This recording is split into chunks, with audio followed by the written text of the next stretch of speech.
Hello, hello, hello. Can you hear me?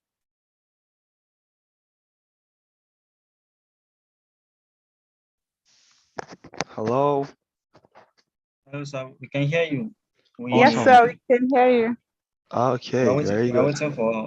waiting for more people to join. Africans and African time. You're waiting for more people to join. We're starting. All right, let's start. Don't wait for more people to join. I have only 2 hours and then I've got something else I have to do at the top of the hour. So let's start though. I think they'll just join us. How long do you want us to wait for people to join? Africans, we're always waiting, you know? Well, All very right, sorry sir. for that delay, sir. We will be starting right away. We've already sent out the link for the YouTube live, so we have a couple of people already joined with us on YouTube. So they are Okay. following the live feed on YouTube as well. So we'll just begin now. I think I'll hand over to the moderator now, Ahmed Aisha Asila, to begin. All Asila, right, the floor is awesome. yours. Awesome. Okay. Um, Compliment of the hour to you all. Um, Hello everyone, can you hear me? Loud and clear. Okay, awesome. My name is Aisha Asila Ahmed. I am a medical student from Ahmadu Bello University, Nigeria. I am the head of publications for FAMSA Skoma, and I'll be your moderator along with Mercy Limo for today's session. Mercy Limo, kindly introduce yourself to us. Thank you very much, Aisha. So my name is Mercy Limo. I'm a fifth-year medical student from the University of Nairobi, Kenya. And thank you for all of those who are joining us for this training today. Okay, thank you very much, Mercy. Before we go on with the training, I'd like to introduce the chairperson of FAMSA Skoma, Abdul Hamid Babatunde, to give us a welcome address. Abdul Hamid, please, are you there?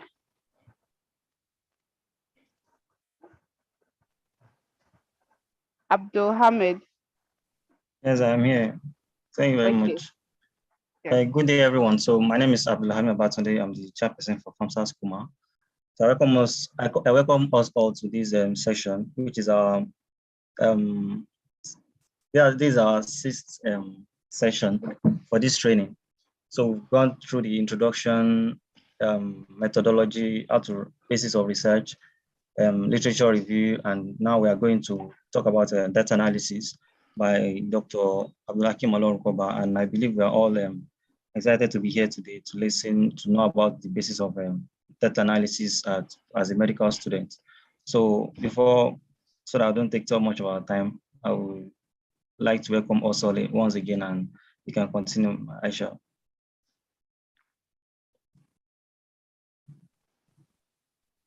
Okay, thank you very much, Doctor. Thank you very much, Abdul Hamid. Without further ado, I would like us to move into the event proper. So today's topic or today's session is about data analysis, right? And data analysis will be taken by Dr. Abdul Hakim Olorukova. And before I hand over the mic to him, I would like to give a brief introduction about um, Dr. Abdul Hakim Olorukova. Now, Dr. Abdul Hakim Olorukova, MBBS, MSc, MNPM, PMG, FWACP, PHIFP, wow, is a senior lecturer at the Public Health Informatics Unit of the Department of Community Medicine, Faculty of Clinical Sciences, College of Medical Sciences, Ahmadu Bello University, Nigeria. He also doubles as a consultant physician in Public Health Department of the University Teaching Hospital. He earned his MBBS in the University of Ilorin College of Medicine in 2015, which is in Nigeria, by the way.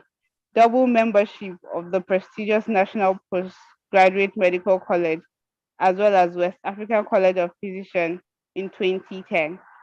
The Fellowship of West African College of Physicians in 2015, Masters in Health Economics in 2017 from Bayero University, Kano, Nigeria also.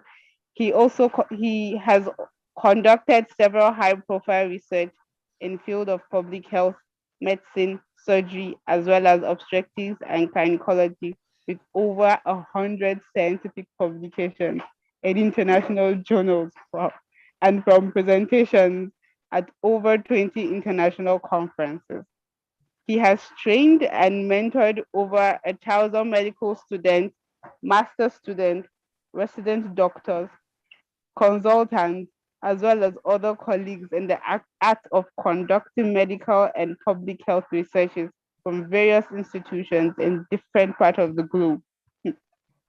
He recently founded CodeMediX, which is a US-based not-profit organization for training medical students and doctors on coding, advanced computer applications, informatic research, data science, and artificial intelligence, with vision of making every doctor learn how to code and use computer applications to improve public health and healthcare delivery in the world.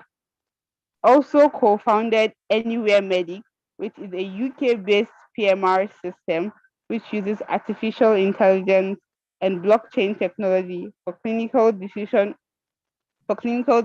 support and preservation of records for patients.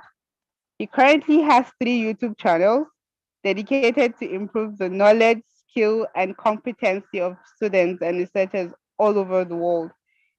His current research is on the use of artificial intelligence to predict and prevent future pandemics by leveraging on big data application. Wow. He is an avid lover of martial arts with 2 black belts in Taekwondo and Kung Fu, hoping to start Brazilian Jiu-Jitsu when he grows up. Thank you. So this is the bio or the citation of Dr. Olorukoba Abdul Hakim Olorukoba. Sir, I would like to hand over the mic to you and we could start our session with you, sir.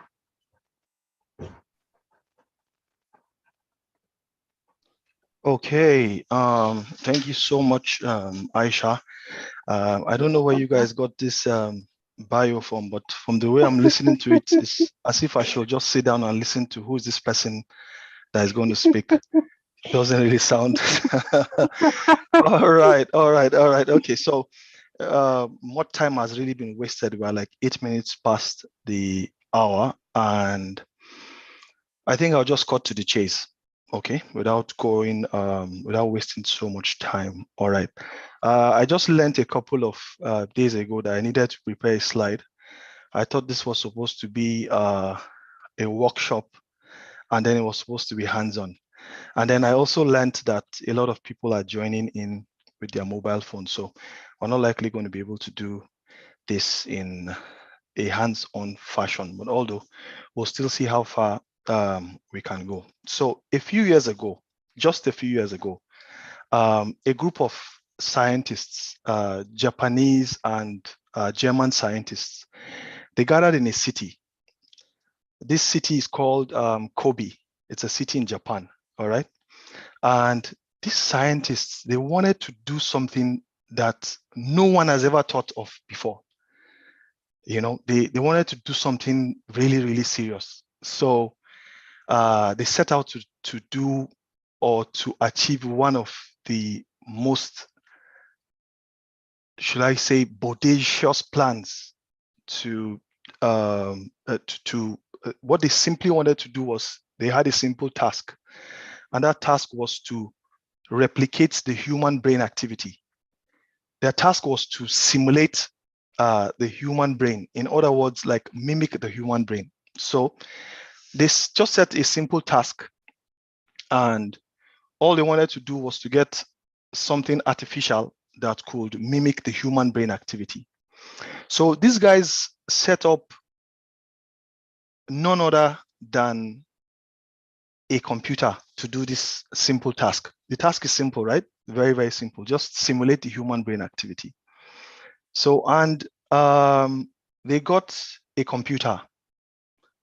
This computer is called K, is a supercomputer. All right. So, and this is named after the world, a numeral in Japanese. One of Japanese numerals is KEI, K. So let me put it in the chat, K. All right. So they call this computer K in short. All right. At that time, that was one of the fastest, one of the world's fastest supercomputers at that time. And the task was very simple. All they needed to do was to simulate the human brain activity, right? What can be simpler than that? All right. So they fired up this computer and they asked this computer to, they made a simple task like in form of an algorithm and asked the computer to, so they boot up the computer and then they fired up this computer to try to do that task. So mind you, this is a supercomputer. This is a computer that has over 80,000 compute nodes. This is, at that time, this was the fastest computer, had a computational speed of over 8 petaflops per second. That's the extent to which it can process information, okay? So it sounds like an overkill just for a simple task, the human brain activity, okay? So can any of you guess in the chat? I hope people can use the chats. So can any of you guess how long it took this computer to do this very simple task? So please put in the chats if you have access to your chats. Can you put in the chat how long do you think it took? How many days do you think it took for this computer to simulate the human brain activity? Can you put that in the chat? Okay, so Patrick says like 1 month. Oh, Sadiq says 1 month, 7 days. Chuku Nonso. All right. 3 months. Yusuf. All right. 5 days. Is okay. 5 days. 1 year. All right. You guys are close. But guess what? The computer shut down. Yeah, I can see Arta said it couldn't. The computer shut down. Now, let me give you let me give you what is happening here. This computer is a supercomputer. This computer has over 700,000 processor cores. This computer has 1.4 million gigabytes of RAM. It's not your regular everyday computer. It's a supercomputer. Very, very crazy computer. All right. So these scientists, like I said, they're German and Japanese scientists. They are not going to receive no for an answer. So they're going to continue to do this experiment. It's a big research and it's a big computer. This computer is cooled with liquid nitrogen. This computer must not shut down. If the computer shuts down, it takes billions of dollars or millions of dollars to bring this computer back. Okay, so they said the human brain activity is so much for this computer. Let's reduce, maybe we gave this computer too much of work. Let's like half it, put it in half. So yeah, this should be a little easier for now. So guess how many days it took the computer this time to do this work? In the chat. In the chart. Now it's simpler work, right? Half. So they reduced the task, made it half of the human brain activity. Guess how long it took the computer? 40 days. Yusuf says it's still running, 5 hours. Guess what? The computer shut down again. Lots of dollars, right?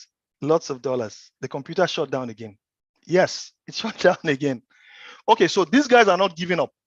And they continue to do this process, reduced it to half of another half and half. They were reducing it to 1/10, 1/100 till they reached the last thing. What they wanted this computer to do now was they were not going to give up, but they had reached the last straw. At this point in time, after this, there's nothing else that they can do again with this supercomputer. So they wanted this computer to simulate 1 second of 1% of the human brain activity. Nothing less than that. 1 second of 1% of the human brain activity.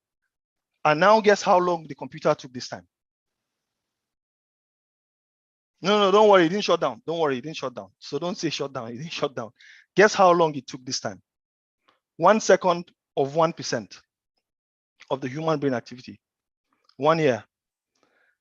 Aisha is still laughing. 1 year. Okay, Abdulrazak says a week. Who else? One more. A week, an hour. Okay, close. Less than a second. Fatima, close. Months. Months. Okay. So guess what? It took this computer 40 minutes. 40 minutes. 40 minutes to simulate 1 second of 1% of the human brain activity. Okay. What are we saying here? This is a computer that has over 700,000 processor cores, 1.4 million gigabytes of RAM. This is a supercomputer. Okay. So it took the computer 40 minutes. Now, I'm sure you can start to imagine what all of you guys have in your heads here, right? And I'm sorry to say, most of us don't use what we have here. Most of us are not even using 1% of what we have. Yeah. Abubakar, you say, well, your brain, right? Yeah, your brain. Hold your head and see the kind of super quantum computer you're carrying. Okay. So I want you to consider what I'm going to be saying today as information and advice. The information in which I'm going to be giving you may seem rather extensive, but when you consider the capacity of the human brain and the amount of information that it can store and that it can decipher, then a few pages of information today, I am sure it will not overburden you. Well, it is my responsibility to deliver on the topic data and analysis, okay? And with data analysis, it's the main concept. That's what is happening in the world today, all right? There have been different generations, and in the world today, data is everything, okay? So, and I am going to make a very short presentation as to what you need to understand with regards to data analysis. And hopefully you will be able to follow along. Now, it's my responsibility to deliver on this topic, and it's also your responsibility. Each and every one of you has an equal responsibility. And that responsibility is to listen with an open heart and an open mind, because in a world that is filled with prejudice and cultural conditioning, it is extremely difficult to find people that will sit down like how we are all seated here today, to listen attentively and come to the conclusions that we're going to come in today. I am a disruptor, right? I disrupt the regular flow of things. I disrupt the regular thinking of things, right? So you can call me a disruptor, you can call me whatever you like, but I want to break it to you that in a few years from now, most of you guys, hopefully you will all become doctors, but there's good news and bad news. Which one do you want first? The bad news or the good news?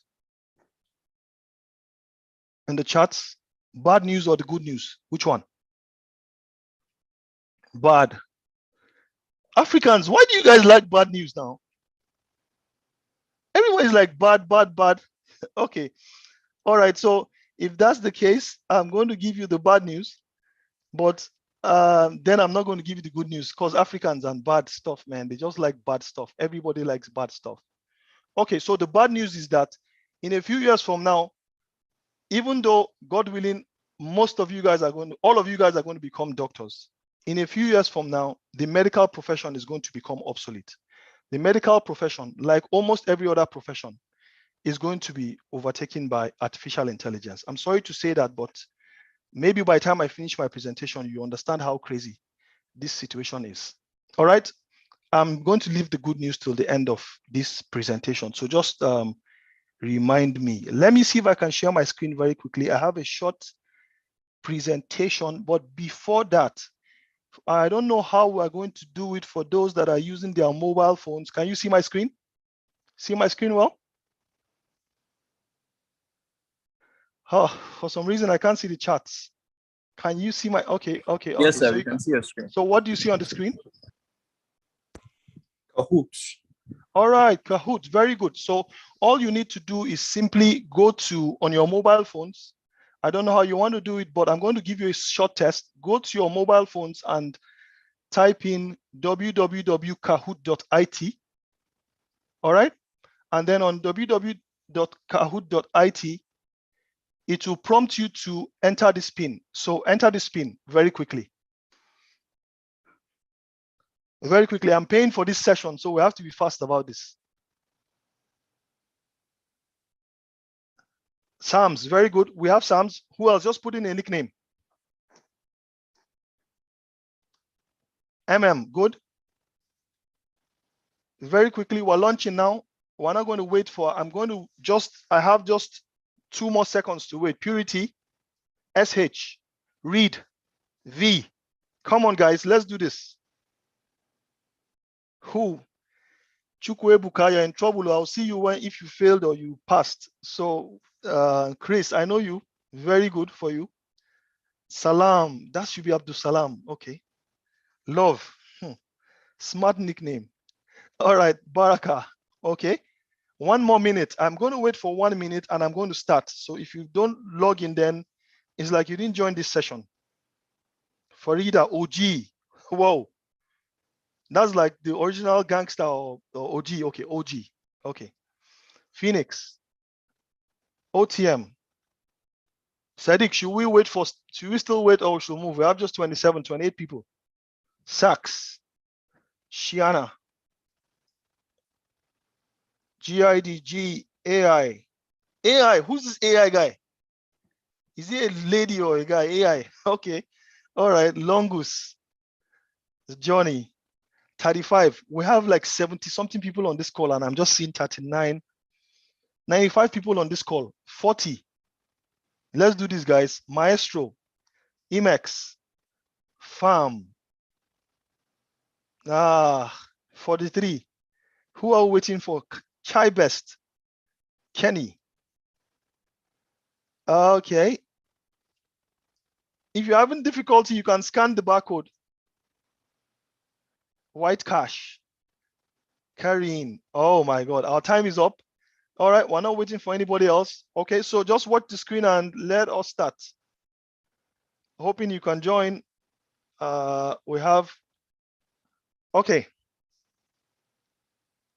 So you have the answers popping up on your screen, on your phone. So just click red or blue or whatever. 9, 17, 19 answers, 21, 26, 6 more seconds. All right.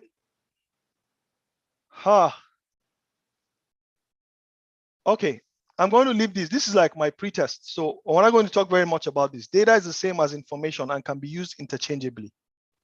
Okay. So 27 people got it correctly and 21 people were either sitting on the fence or I don't know what they were thinking of. Okay, good. Next one. Amy was the fastest. Chuku Ebuka came in second, fourth with that question. All right, let's move.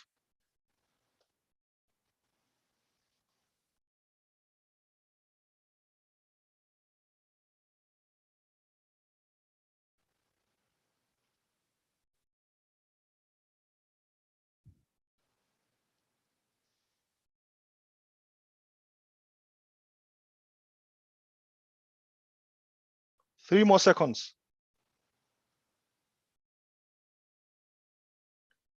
24 people got it correctly. The other guys are still trying to figure out how to play around with their phone. Let's see if Amy is still on the top. All right, awesome.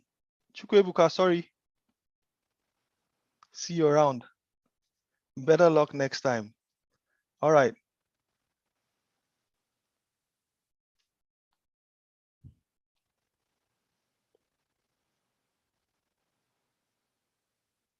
You have to press down on, press down and move around and move it around. Do a long press on whatever you want to move and move it around. Blue, red, yellow, green.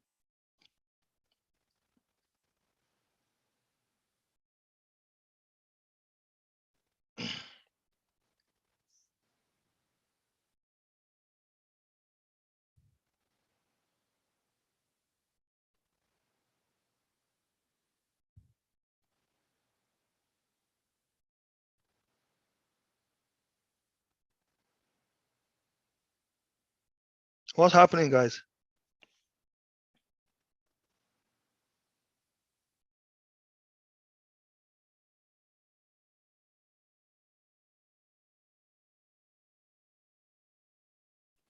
Whoa. This didn't go well.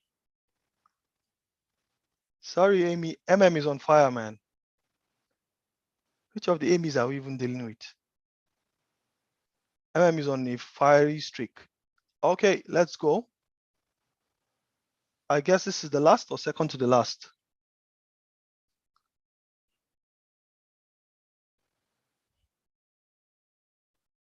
Don't worry, it's either true or false. You guys are used to doing multiple choice questions, right?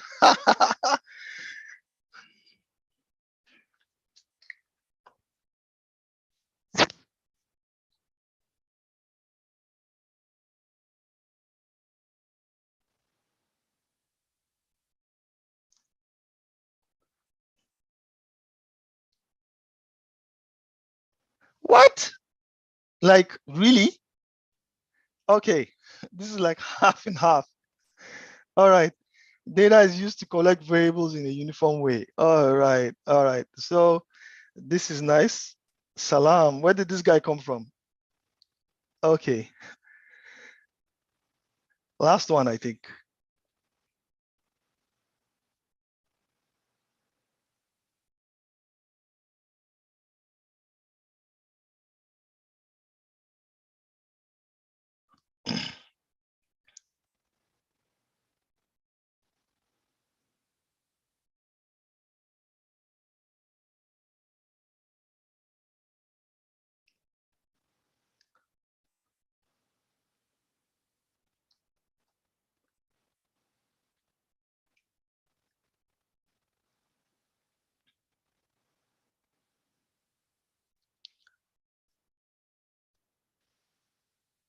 Who are we waiting for?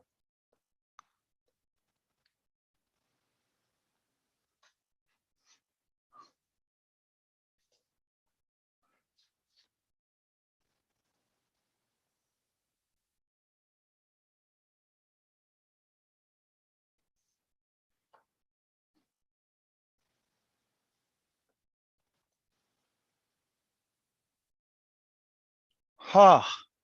Okay. I've got a lot of work to do.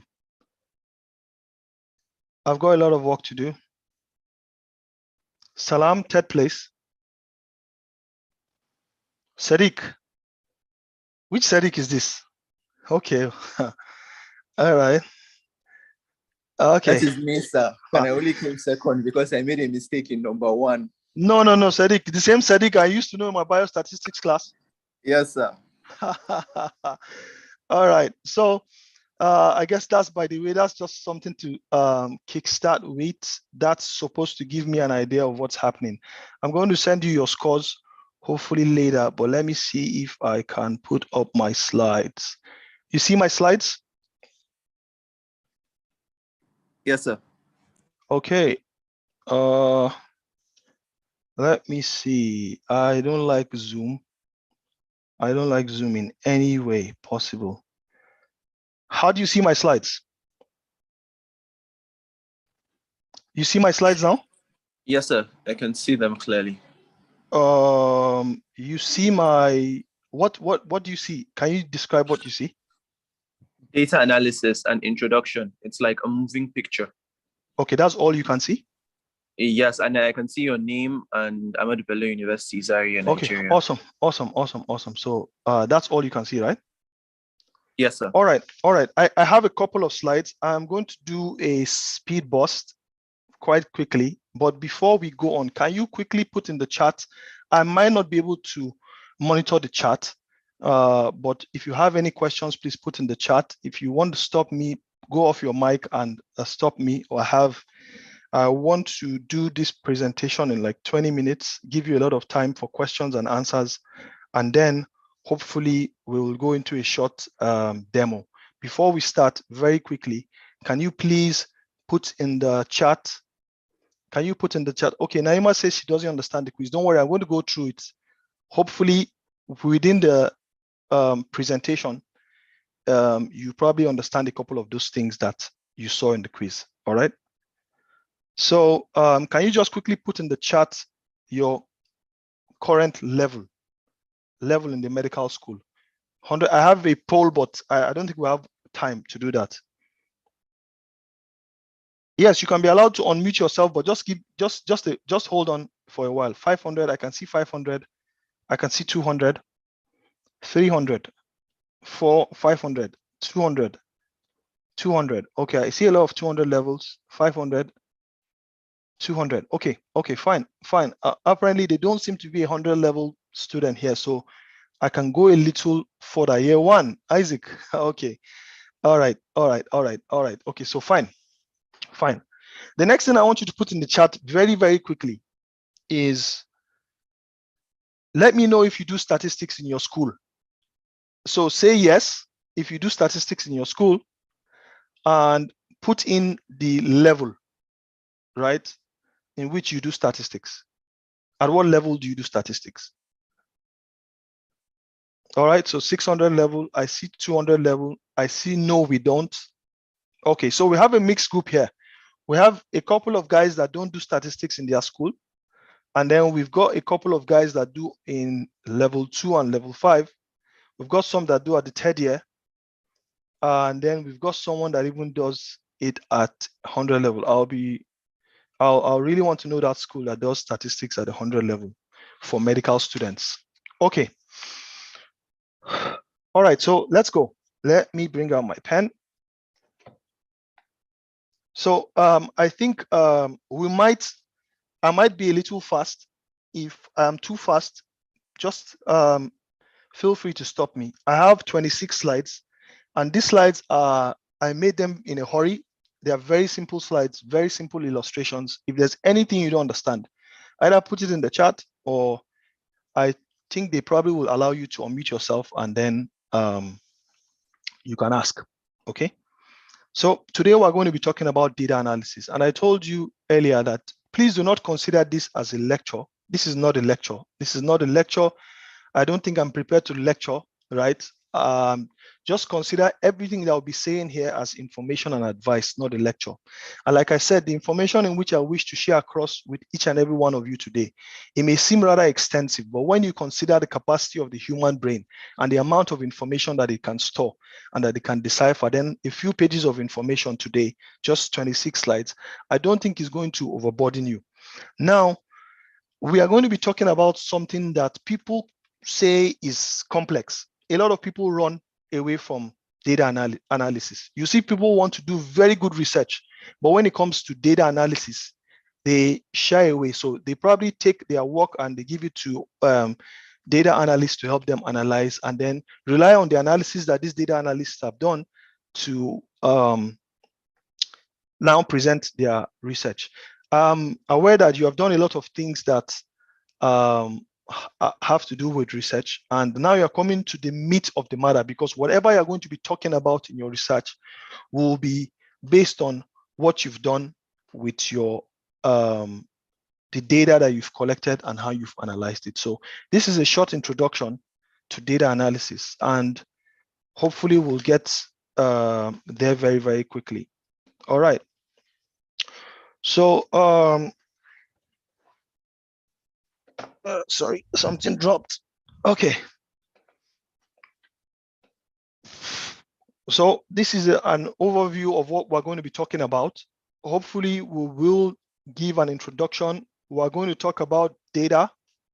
Now, some people are trying to unmute their mics. Okay. Now we're going to strike a deal. When you unmute your mic and you talk and you mention data, this is how to pronounce it. Let me see.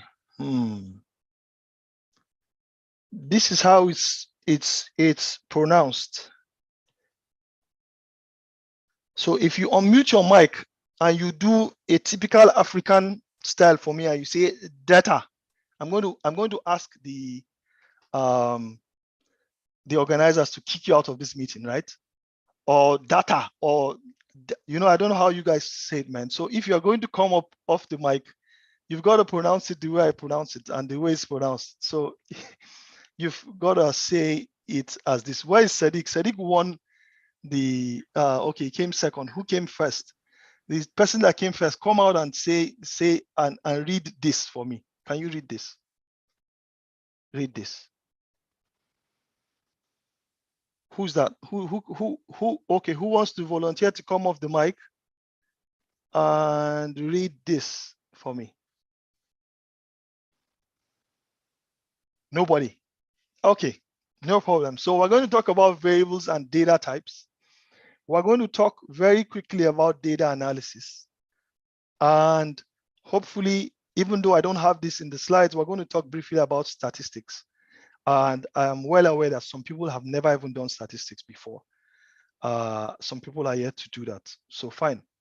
And then hopefully we're going to do a very quick demo on Excel and SPSS. All right. So now I would like to say at this junction that data is a new oil. It's no longer crude oil like you know. It's no longer nuclear. Variables and data type. Hello, can you hear me? I can't hear. Somebody tried saying something I can't hear. Are you still hearing me? Yes. Sorry, I can't. It's like getting muffled. Can you hear me? Can I continue going? Let me check the charts. Okay. Okay, good. Good. So that's in affirmative. All right. So data is the new oil. Now, a lot of companies, everything in the world, specifically now, relies on data. And if you are unable to use data properly, then you are preparing for disaster. If we had used the data that was available to us properly, then we would have been able to quickly mitigate the effects of the pandemic long before it came. But we've learned about this and we've collected humongous amount of data. And I'm sure you will have seen a lot of publications that are coming out with regards to this. Hopefully the data that we have is going to help us to prevent the next pandemic. So data is the new oil. Data is the new oil, and what we need to also know about this is you have companies. Who has heard of this company before? Okay, so if you have heard of Airbnb, Airbnb is one of the Fortune 500 companies in the world. They make a lot of money. But I hope you know Airbnb doesn't have a single hotel. They are the largest hoteliers in the world, but they don't have a single hotel and they make millions of dollars every single day without owning one single property. Okay, Uber. Who has heard of Uber before? Uber. You have Uber in your country, or you've heard of Uber before? Uber is one of the largest taxi companies in the world. It's the largest in the world.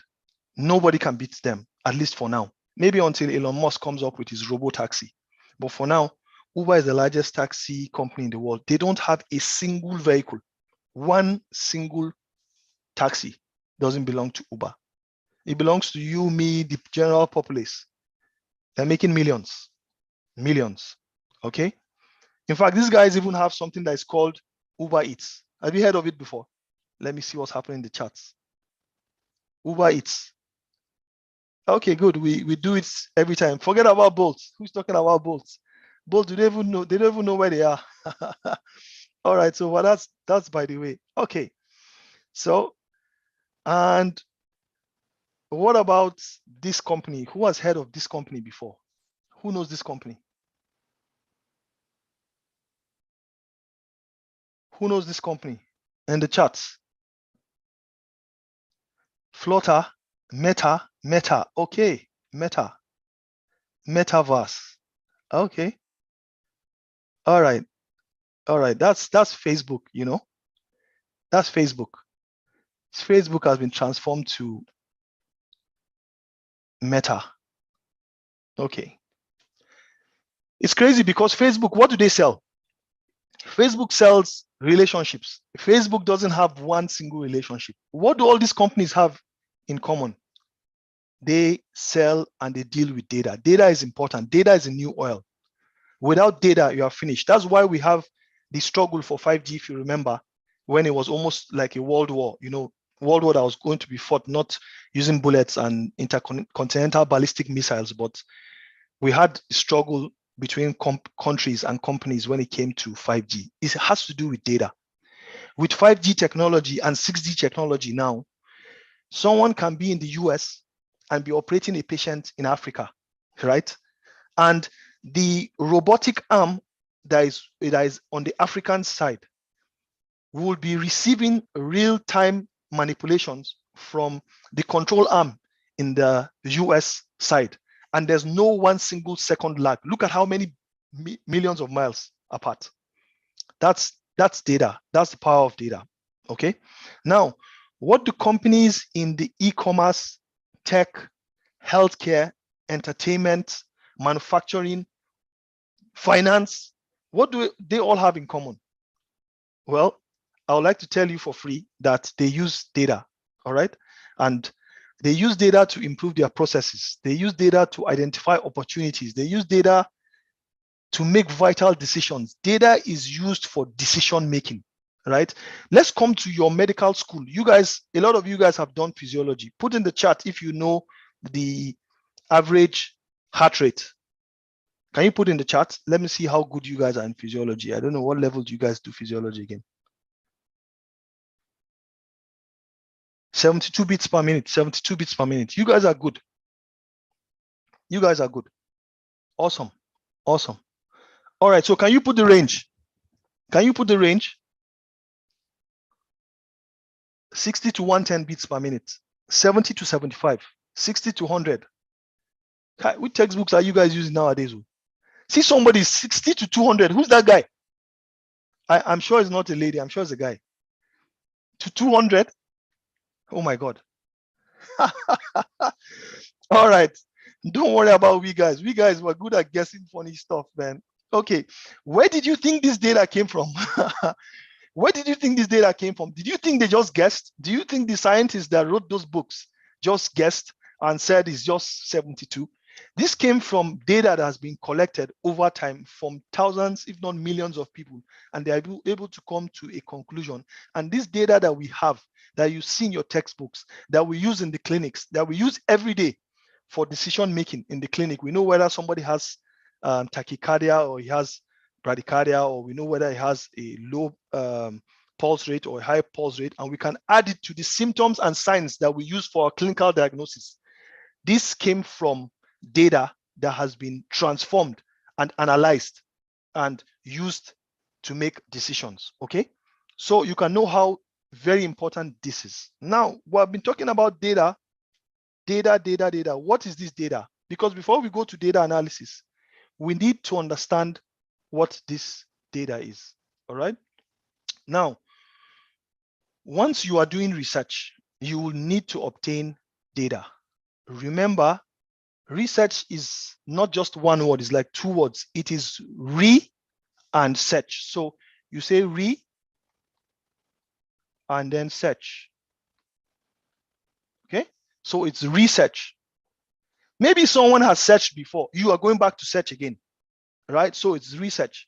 Now, data is a collection of facts, but not just collection of any kind of facts, but this is collection of facts that relates to person, a place, or anything or any object, right? And these facts can actually be either numbers, it can be words, it can even be observations that you observe on a patient or observe from the weather. It can be videos, it can be pictures, it can be audio, it can be measurements, right? What are we trying to say here? Data is a collection of facts of concerning a person, place, or thing. And this is really important for you to understand this concept, because data is raw. Data is being generated at neck break speed every single day. We need this data to be able to make decisions. We need this data to be able to predict. We need this data to be able to say, at the rate at which we are going now, when is the next pandemic?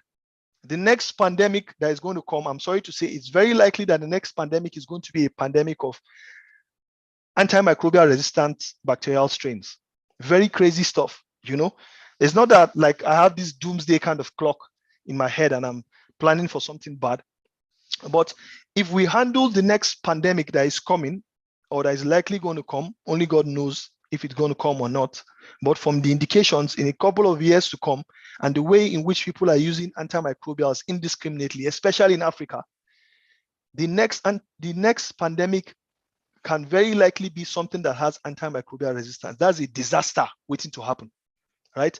The data that is being collected is already showing that.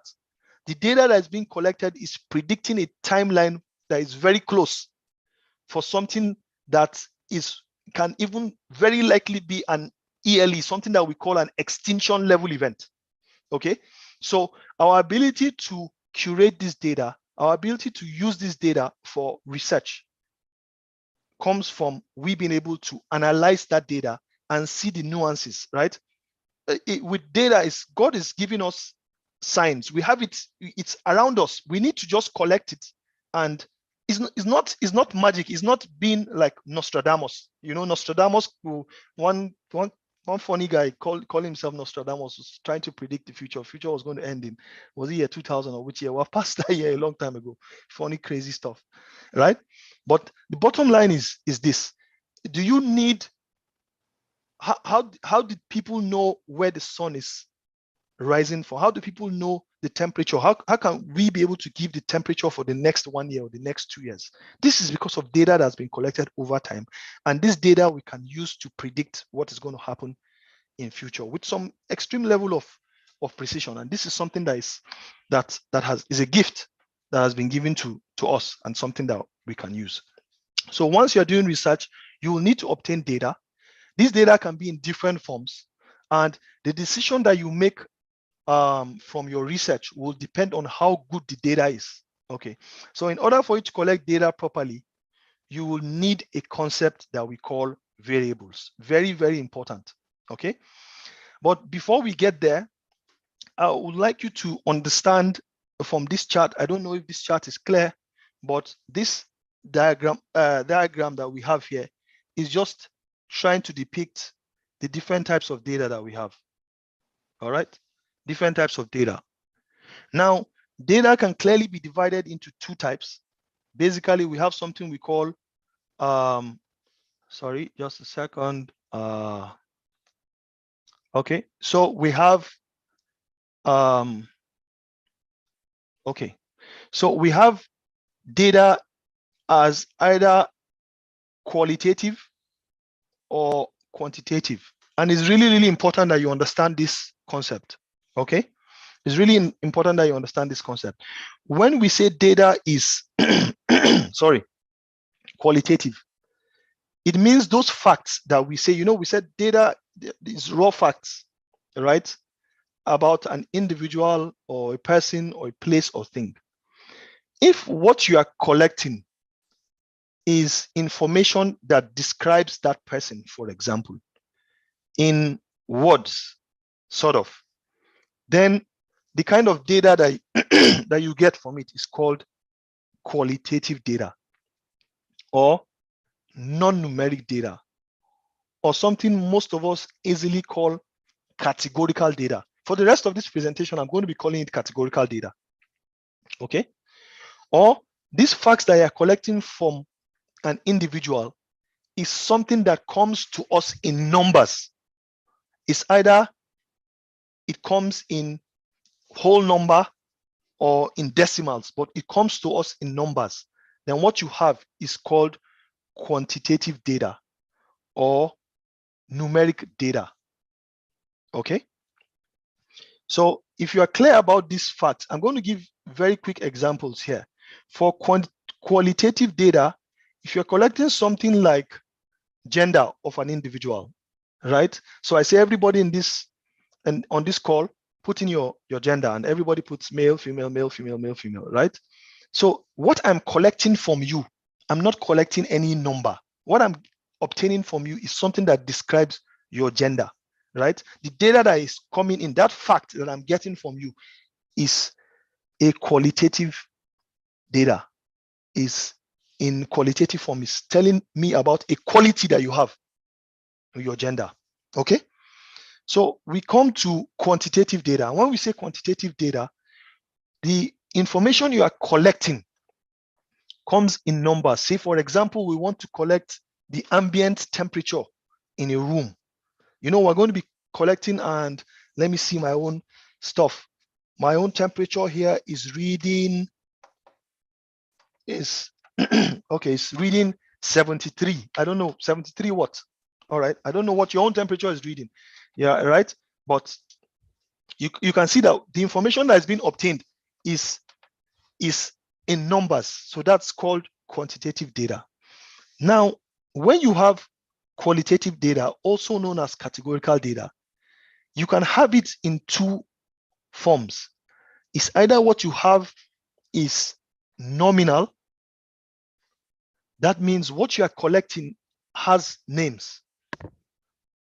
The difference between what you are collecting between one person and the next person is just in the name. So this is called nominal data. You can see examples here: gender, hair color, and ethnicity. Okay. But what you have here as nominal data, the difference in which you have for the individuals is just in the name. So for gender, we just have male, female. You can't say male is greater than female or female is greater than male. We just know male is different from female. So the characteristics that we have for nominal data is just that one level is different from the next. Okay. And then the next one under categorical data is something we call ordinal data. Now, the ordinal data has all the characteristics of nominal data in the sense that what you be collecting, the information, the facts that is coming that you are collecting, they are different from each other, but one fact is clearly higher than the next. I'll give you an example. An example here is socioeconomic status that is recorded as low, medium, high. So if I ask one of you in the chat here, what's your socioeconomic status? Maybe he says low. I ask the next person, she says low. I ask the third person, he says high. I ask the fourth person, he says mid. So you can see that I know that what the first two people said is different from what the third person said. The fact that I'm collecting from the first two people is different from what I'm collecting from the third person, and it's also different from what I'm collecting from the fourth person. But aside from the fact that they are different, you can know that the second person is better off than the first two people, and the third person is better off than the other. So you can see a kind of gradation. It follows a particular order. That's called ordinal data. Okay.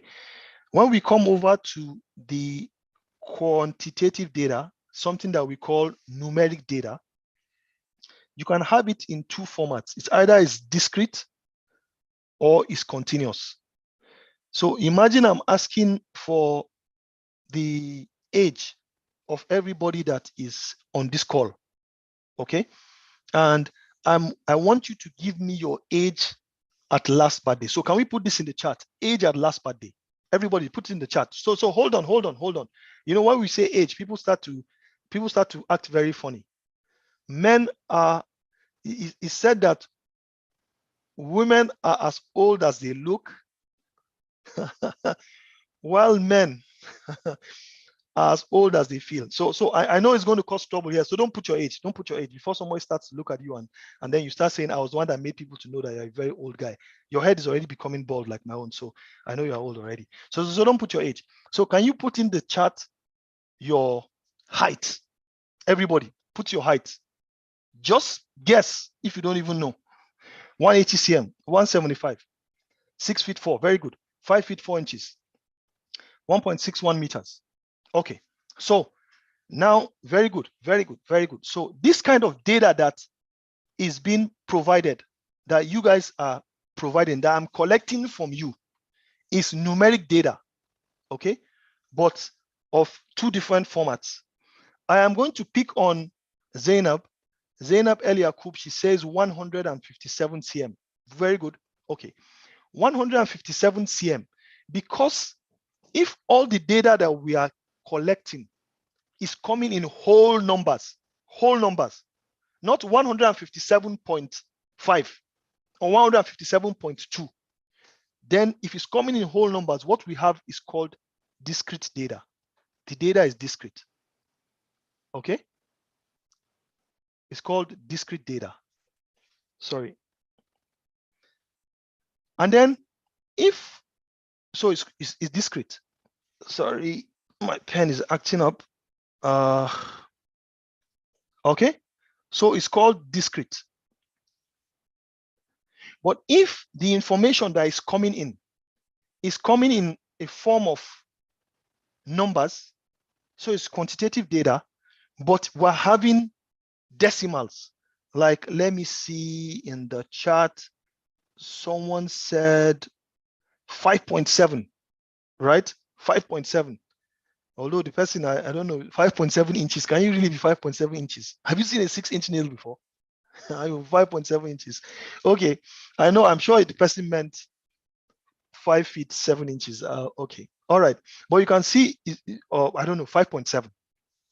You can see this kind of data comes in form of its decimal. So this is called continuous. All right. So I'm not going to be able to explain very much more than this, but just bear in mind that we have two types of data that you can collect in research. It's either qualitative data or quantitative data. All right. And when you are collecting quantitative data, right, the data comes in numbers. And when you're collecting qualitative data, the data comes in. Now, once you're doing research and you need to obtain data, you don't just go to the field and collect data. You don't just go to the clinic and collect data. You don't just call people up and collect data, but you have to use something that we call variables. Okay, so we're going to be talking about variables very soon, but I just want to whet your appetite a little to the fact that, you know, I said data is the new oil, and we are generating data at an extreme pace. The rate at which data is being generated nowadays through social media, through what we call Internet of Things, their devices. All of us use smartphones, right?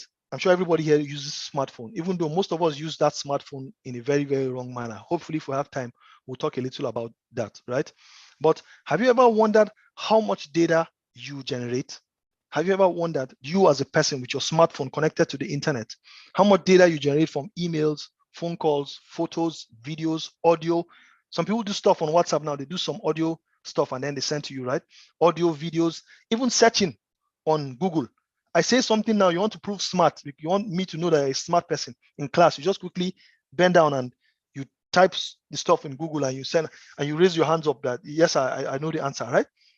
From searches, from photos, from videos, from searches, from phone calls, from emails, each single person, each one of you generates 40 exabytes of data every month. Just check out what these exabytes mean. How many million, how much of data each person generates every month.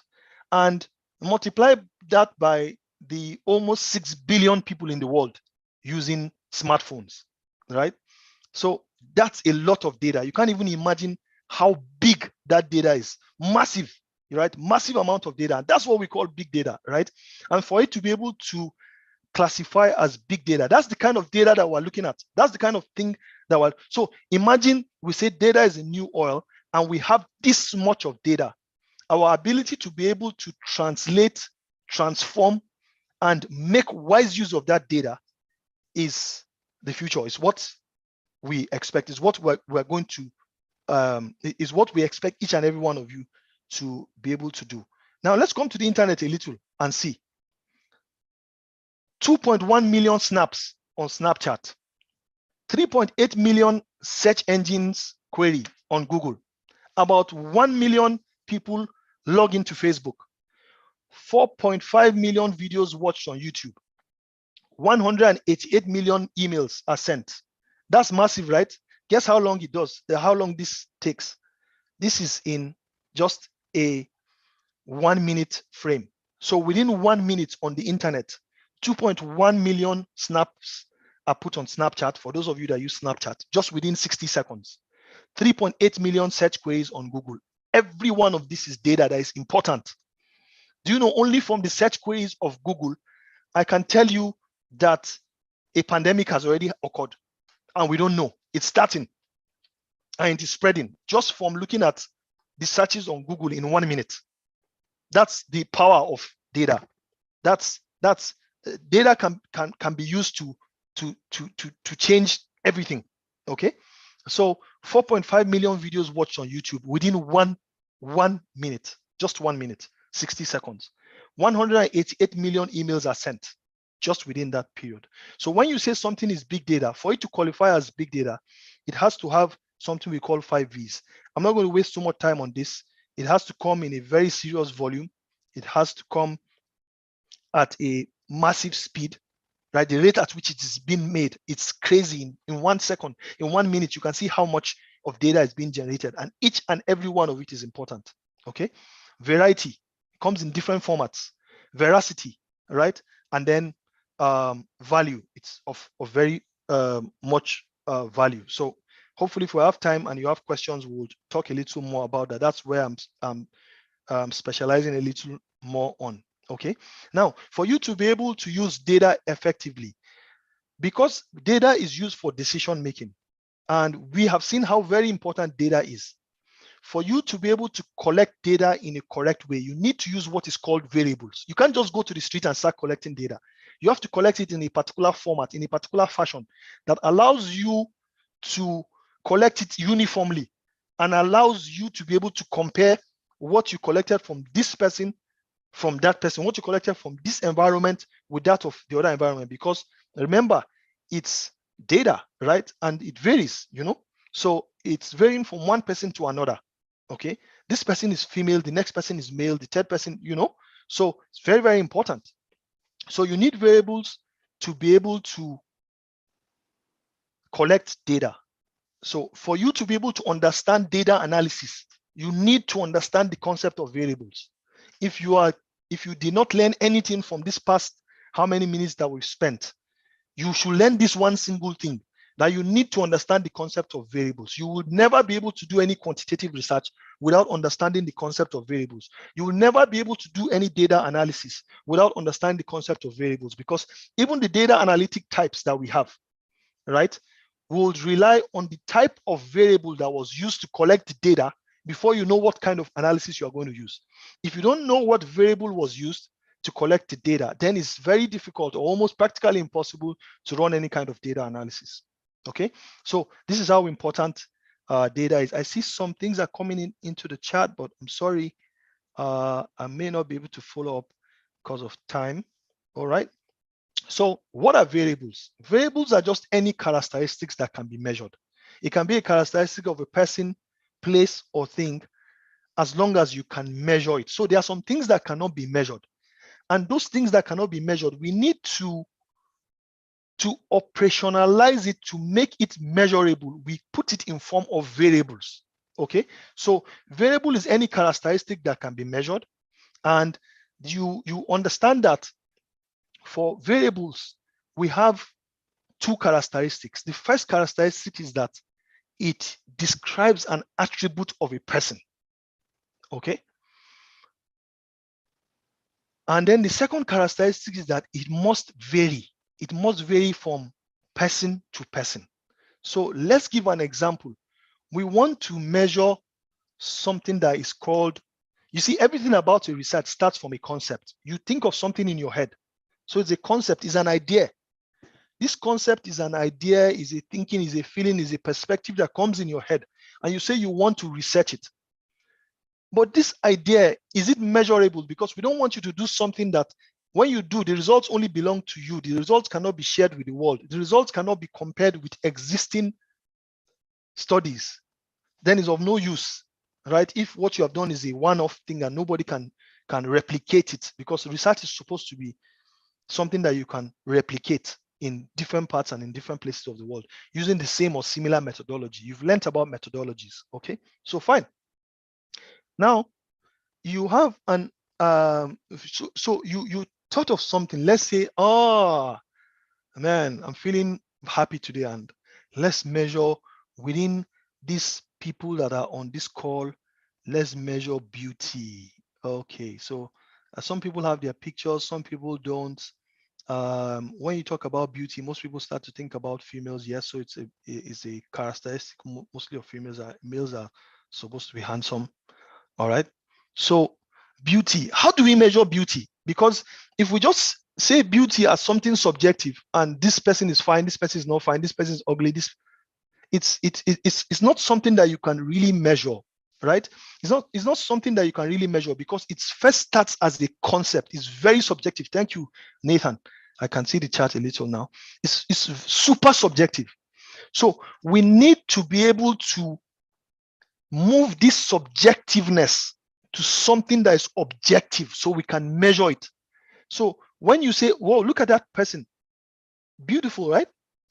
We must be able to say, okay, but that other person is ugly. How did you know, right? How did you measure? At what variable do you use to measure? So it starts from a concept, it becomes objective, and to operationalize that objective, we now form a variable. Sometimes we have an indicator that comes between an objective and a variable, but let's put it this way: a concept, we make it objective, and then we have a variable to be used to measure. So how do we do this? Maybe we say, for you to say someone is beautiful, we have 3 characteristics that you have to look at. First of all, look at their eyes. Okay, is it one kind of bloodshot eyes? You see some people, their eyes just funny, man. Oh my God. Or the eyes is so for us to know, maybe we look at the eye color. Red, somebody just has red eyes. You can say someone that has red eyes is beautiful, for God's sake. No, but I'm just joking. I'm just joking. So don't mind me. All right. So we say, okay, we look at the eyes. So let's do something objective. We look at the distance between the pupils, maybe interpupillary distance. And then we measure that. We use a ruler or something and we measure, right? We look at the distance between the edge of the eyes and the tip of the nose on both sides. Some people, their own, maybe one is, I don't know. All right, don't quote me anywhere. I hope this stuff is not being recorded. All right, so just by the way, so and then we look at the width of the mouth, maybe the way the person laughs. We have 3 characteristics that are easily measurable. And then if we add those characteristics together, we put them in a format, we have a variable that we can use to measure from one person to another very objectively. Okay, so a variable is a characteristic of an individual or a person or a place or a thing that helps us to be able to do this measurement, helps us to be able to collect data in a uniform way. For it to pass as a variable, it must have these 2 characteristics. It must be an attribute and it must vary from one person to another. It's a variable, right? It must vary. All right, so that's why it's called a variable. All right, so I want to show you a very simple chart. I hope I have this up. Yes, to help you with this. Now you will see some similarities with what we've said before. Variables are of 2 types. It's either the variable that you're talking about helps you to measure a categorical, gives you something in form of category, or you are measuring something that gives you numbers. Okay, so you have a categorical variable and a numeric variable. This should be ringing a bell. This should be relating to a picture that we had earlier on. Okay, so if what you are measuring is on a categorical scale, if you want to do any measurement in the world, you can only measure it using these 4 scales. The first scale is nominal, the second is ordinal, the third is interval, and the 4th is ratio. Now, I'm not going to waste so much time explaining this. I'm not using this to advertise, but a lot of these things, if you check my YouTube channels, you'll be able to see in-depth explanation on how you can use this. But let me just quickly, because in the interest of time, we should have started the demo now. I can see that I'm really running short of time, and I still have a couple of slides to go. So when the variable that you are measuring helps you to measure something on a nominal scale, what you are getting out is names. So we have a variable that is called gender. And this gender helps us to measure people's gender. And For some reason, it's objective. We've got male, female. We're not talking about all the other ones, right? But male, female. And for nominal variables, the way in which it varies is that one person is male, the other person might also be male, the third person is female. So you can see it's changing. And then the attributes that we're measuring, because remember I said it has two characteristics. The attribute is actually the person's gender. That's the characteristic. Okay. There are a lot of examples like this. You see them. Then ordinal, what we're measuring is something that has a scale, is arranged in an order. Even though they are different, it's arranged in an order. Okay. So the ordinal scale helps you to measure something that has innate differences, but it has an order to it. So I'll give an example. If we say educational status, we go around and we ask people their educational status, we want to measure it. Somebody says it's primary, very clear. Another person says highest level of education. The other person says secondary. The other person says tertiary. Okay, so we can see that it's not like the nominal one that we had, male, female, where you can't say the male is better than the female or the female is better than the male. Everybody has his own function. So everybody just stays where he is. No argument about that. All right. But here now, when you say someone is primary and someone is secondary and someone is tertiary, you know clearly that the guy in secondary we expect should be better than the guy in primary, and the guy in tertiary should be better than the guy in secondary, at least with the kind of knowledge in the field that the person is. Okay. So that's ordinal. What you are measuring will give you data that comes in order, in an ordered format. Okay. These two of them, these two together, sorry.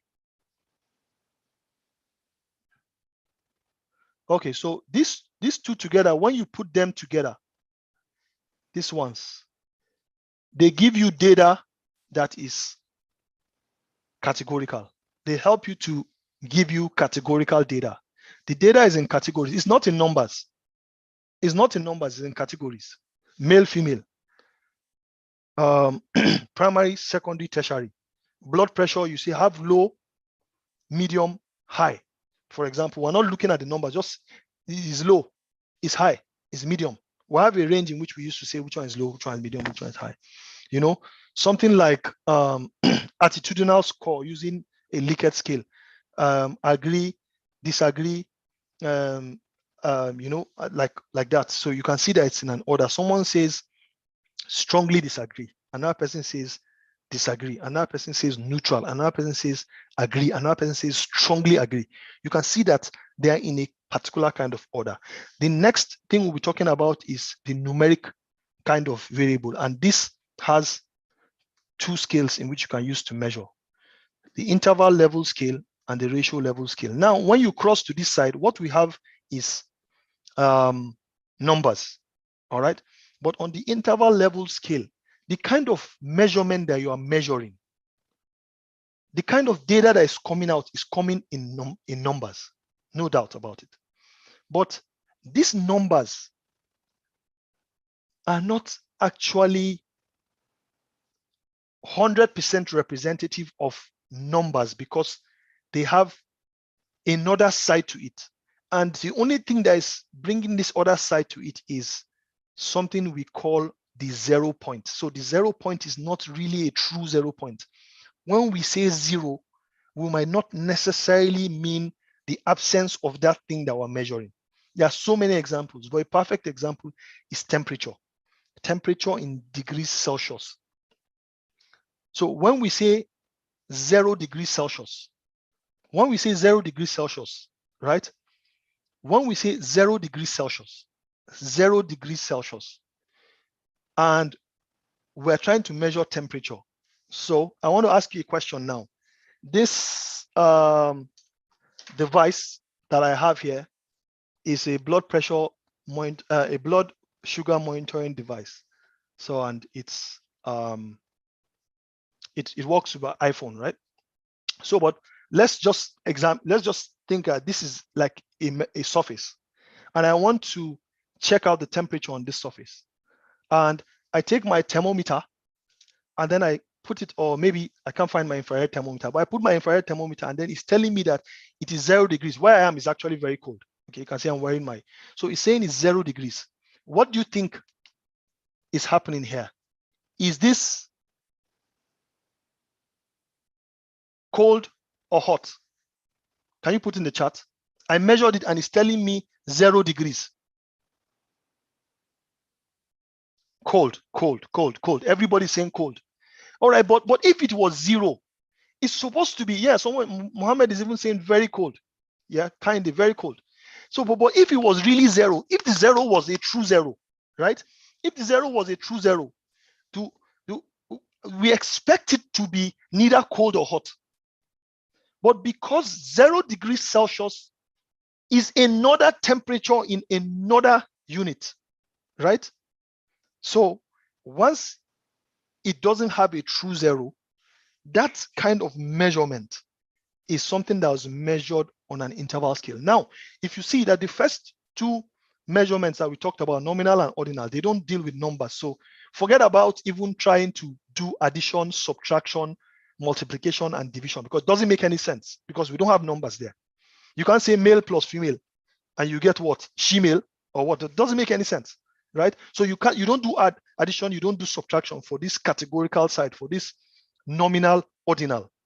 You just know that they are different. You just know that what you measured, one is greater than the other when it's ordinal. In nominal, all you know is that they are just different. That's all. It varies from one person to another. It's a variable, right? So, but for ratio level measurement, which is the best level measurement, I repeat, is the best level measurement. If you are going to do a research and you have the chance to take a measurement, try to make this measurement in form of a ratio level measurement. Now, it's a ratio level measurement because it has all the characteristics of all these 3. First of all, what you'll be measuring is different from one or another. So it passes the test of being nominal, but it's more than that. When you measure something and you have a number, one number is, you can see clearly one number is higher than the next. It passes ordinal. At the level of interval, it's in numbers. So it follows an interval where between one level of measurement and the next level of measurement, you have an interval and the interval is equal. Now, the last test it needs to pass is at the 0 level, is it a true 0 point or an arbitrary 0 point? Remember, interval level scale has an arbitrary 0 point. It has not a true 0 point. It's arbitrary, it's not true, okay? But when you measure something on a ratio scale, 0 is 0. You can do addition, you can do multiplication, you can do division, you can do, just name it. It goes. 0 is 0. It has a true 0 point. An example is height. When you measure someone's height, imagine you measure a height of one guy and then maybe you are in the clinic, for those that are in the clinical and they do what, and then your consultant asks you what's the height of the patient, and the consultant is waiting to write it down in the form, in the bio form, and you say the guy is 0 cm. What are you talking about? Like, Chairman, do you know what you're talking about? How many? Please tell me what's his height, and you say 0 cm. You know what that means? You are going to look there and you will not see anybody. 0 is 0, like it's 0. Or you're in the SCB, or you're in the maternity wing, or where do you guys take deliveries?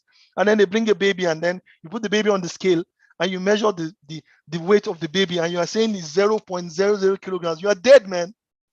You are dead. Even if you are a nurse that was on duty or one of those matrons, man, the kind of slap that you receive, because 0 at that scale of weight, 0 is 0. 0 means by the time you put it on the scale, there's not, it doesn't measure and nothing is there, because even a feather has weight, right? So the 0 point is true. It's a true 0 point. This is the best level of measurement that you can have when you are doing a research. So by the time you guys are thinking how to do your research, please always think about the level, the kind of variable that you are forming that would relate to the data that you want to have, and which one is in the best interest for your research, okay? So just to say quickly here that I know our time is really up. If we're looking at the scale from the lowest to the highest, it starts from here and it goes all the way here. This is the least, followed by this, and this has the best level. Okay. Now, like I said earlier, this is familiar. If you check, it's familiar to something like this. So because the types of variables that we have will give us the types of data that we want. And then if you understand what variables are, then you are going to be ready to run data analysis, because data analysis is based on variables. Okay. Data analysis is based on the variable types. Any kind of data analysis that you're going to do, people fear data analysis a lot. Any kind of data analysis that you're going to do is based on the variable types that you have. Okay. So let's talk a little more about this variable types. Okay. So, but just to do a quick check here. So we're already, oh my God. All right. So our time is really fast spent, but just to do a quick check here.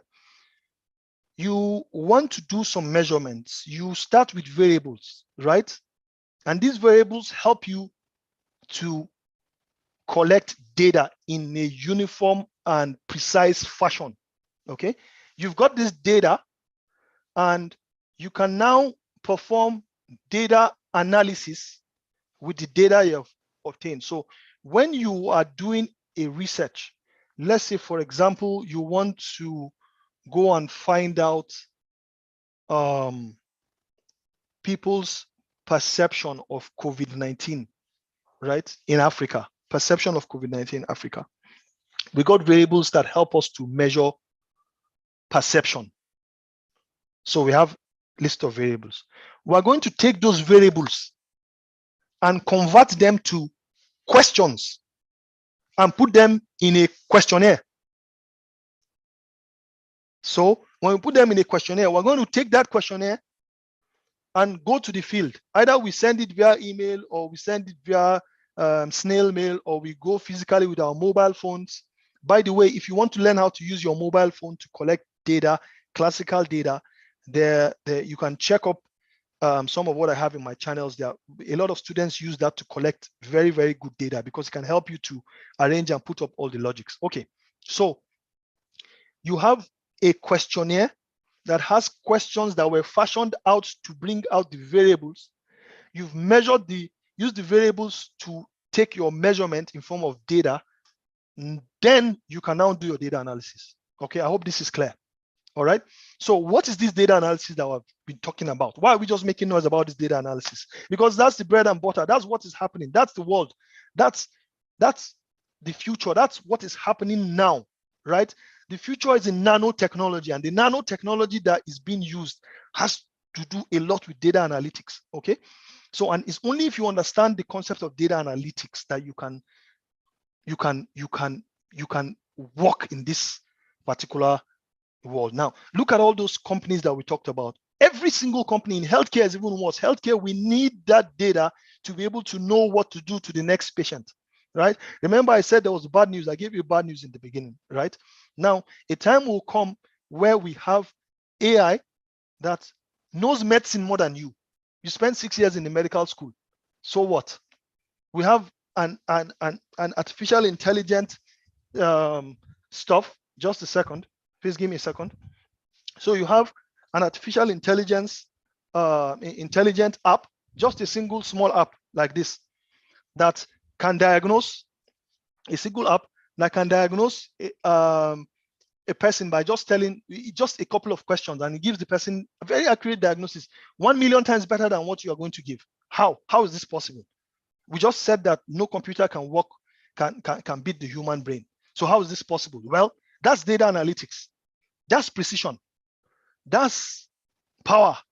Data is power, right? Yes, they say knowledge is power, but the knowledge that you are getting has to come from the data in which you have collected. Now, imagine that you have something that was trained with 200 years of experience, 200 years of data that has been collected over 200 years. It was trained, and you trained for only 6 years. Man, you're not ready. You're not ready. Okay, but that's by the way, like I said, it's bad news, but there's good news. There's good news, so don't worry about that. There's good news at the end. Stay till the end to hear the good news. Okay, hopefully it suits you. All right. So data analysis has to do with the transformation. Some people say the collection, but when you put collection into it, you're already talking about data management, right? And you're coming to data engineering, data science, and so many funny stuff like that. But when we single out data analysis is the transformation and the arrangement of data in such a way that you use it for decision making. So you arrange data, you organize it, you put it in such a way, you transform it, you reshape it, you beat it, right? You massage it, right? To give you information that you use for decision making. Okay, so this is going to be the bedrock of my presentation. This is what I was asked to come and do, right? Tell you about data analysis. And data analysis, you can see from the basis, from where we've been coming from. This is where we are going. You need to collect data in a very good format using variables. And when you collect data in a good format using variables and you understand the variables, those variables will help you in the transformation, organization, and it will help you to draw conclusions and help you to make predictions on the data that we have. Now, I would like to, at this junction, I would like to say that I started to learn about data analysis not too long ago. It's not like I was born with this whole thing in my head. But one of the things that spurred my attention, that geared me up and that pushed me to try to learn more and try to understand this concept, because that's the future. I attended a conference in India in 2016. It was in Hyderabad. I went to make a presentation. I had 4 presentations to make at that international conference. A very beautiful conference. It wasn't easy, as an African going to traveling, using your own money, no funding and the rest like that. Yeah. So during the conference, we had a competition. So they said everybody that had his abstract for presentation accepted and is in the conference and is going to present, everybody will be enrolled into a kind of competition, and they're going to, as you're presenting, people are going to be scoring and see who has the best presentation. The best presenter with the best stuff in his presentation, the best concept and the rest, will be given a humongous prize. Man, I was happy, man. I was very happy. I had 4 presentations, man. 4 presentations, the guys at home were cheering me on and I was happy. So I went to present. I made my presentations. And like I came last. I think I came last, or if there was even anything that was worse than last. Yeah, because what I went to present was all this funny stuff we're always doing, my dead research, in Africa. We're not serious people at all. Sorry to say. But so I went with knowledge, attitude, practice, this kind of dead research that we always go around doing, just go and get one questionnaire and say you are doing research. When people are really, really doing stuff at the molecular level, people are trying to prevent the next pandemic and you're going to do knowledge, attitude, practice. It's not that this is not good, but but the guy that won the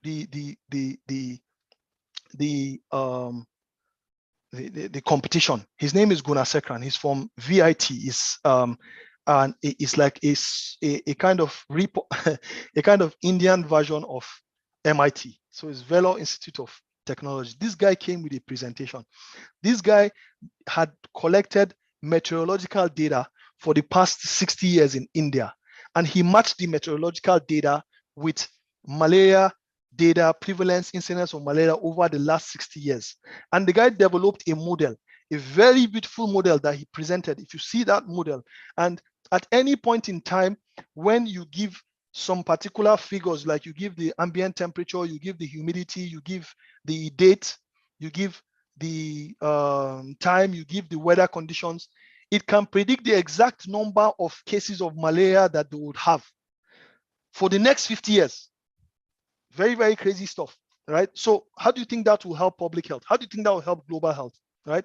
So your guess is as good as mine, how we won that competition. And we were going around carrying knowledge, attitude, and practice and wasting time around. So data analysis is very important. Data analysis is something you can use to accurately predict things that can help healthcare, accurately predict and help the and we're able to use this effectively. Okay, so if you transform, organize data to draw conclusions from it or to predict and use this for decision making, that's data analysis. Okay, so I want to quickly tell you about what we call the DIKW pyramid.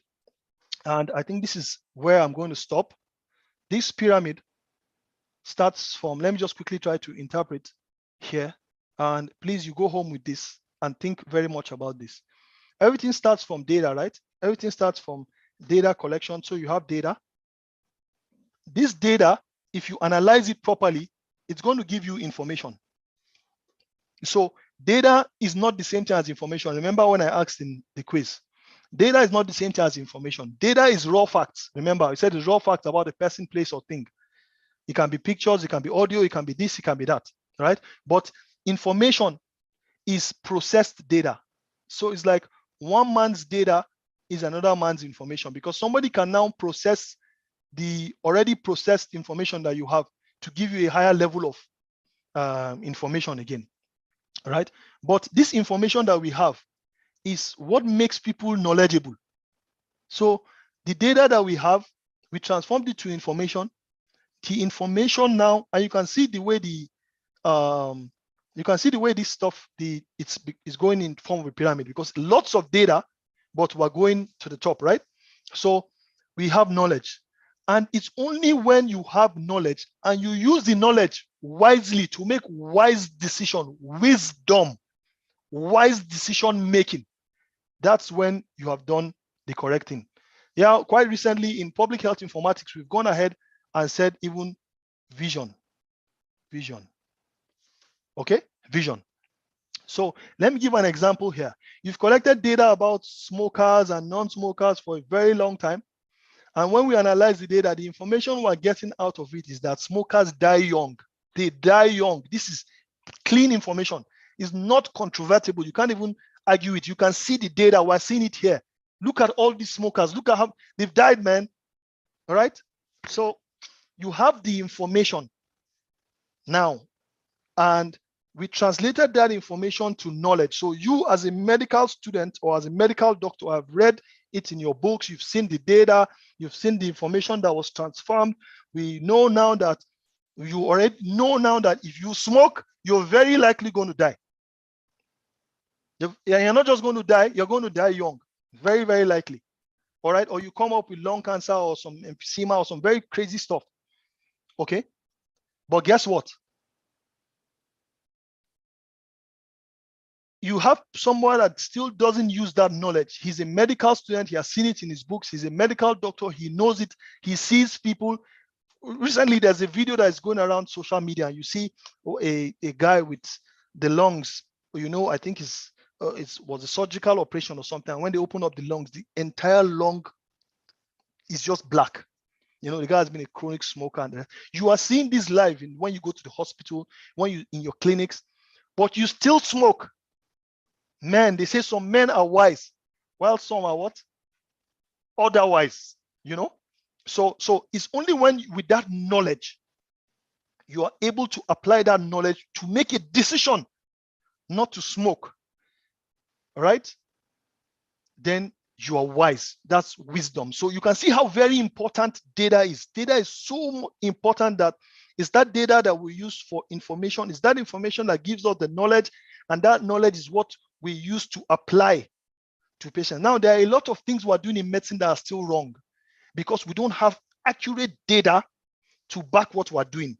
A lot of the diagnoses that we are making in medicine is not complete. I'm not saying it's not correct, it's not complete. Because you see someone that comes with fever and he comes with headache and you do some tests and you say malaria, he has malaria. Fine, it's easy, he has malaria, anybody can do that, right? But he has malaria, what other things does he have? There are some symptoms that if you add them up, you will know that he has so many other things with so many other complications that you probably don't even need to do any test to find out, because we have data that's been collected over hundreds of years that if we crunch that data together and we squeeze it, we're going to get multiple ways of making diagnosis simpler and faster, and we can help people more. That's what public health is all about. That's what public health informatics is all about. Okay, so that's that for data analysis. Let's just quickly move. So if you want to analyze data, there are different ways in which you can do this. For the level of people that we have on this call, and I even know that, even though I know this is going to be on YouTube and people are going to see this, but I want to use this very simple way of showing you how to do data analysis.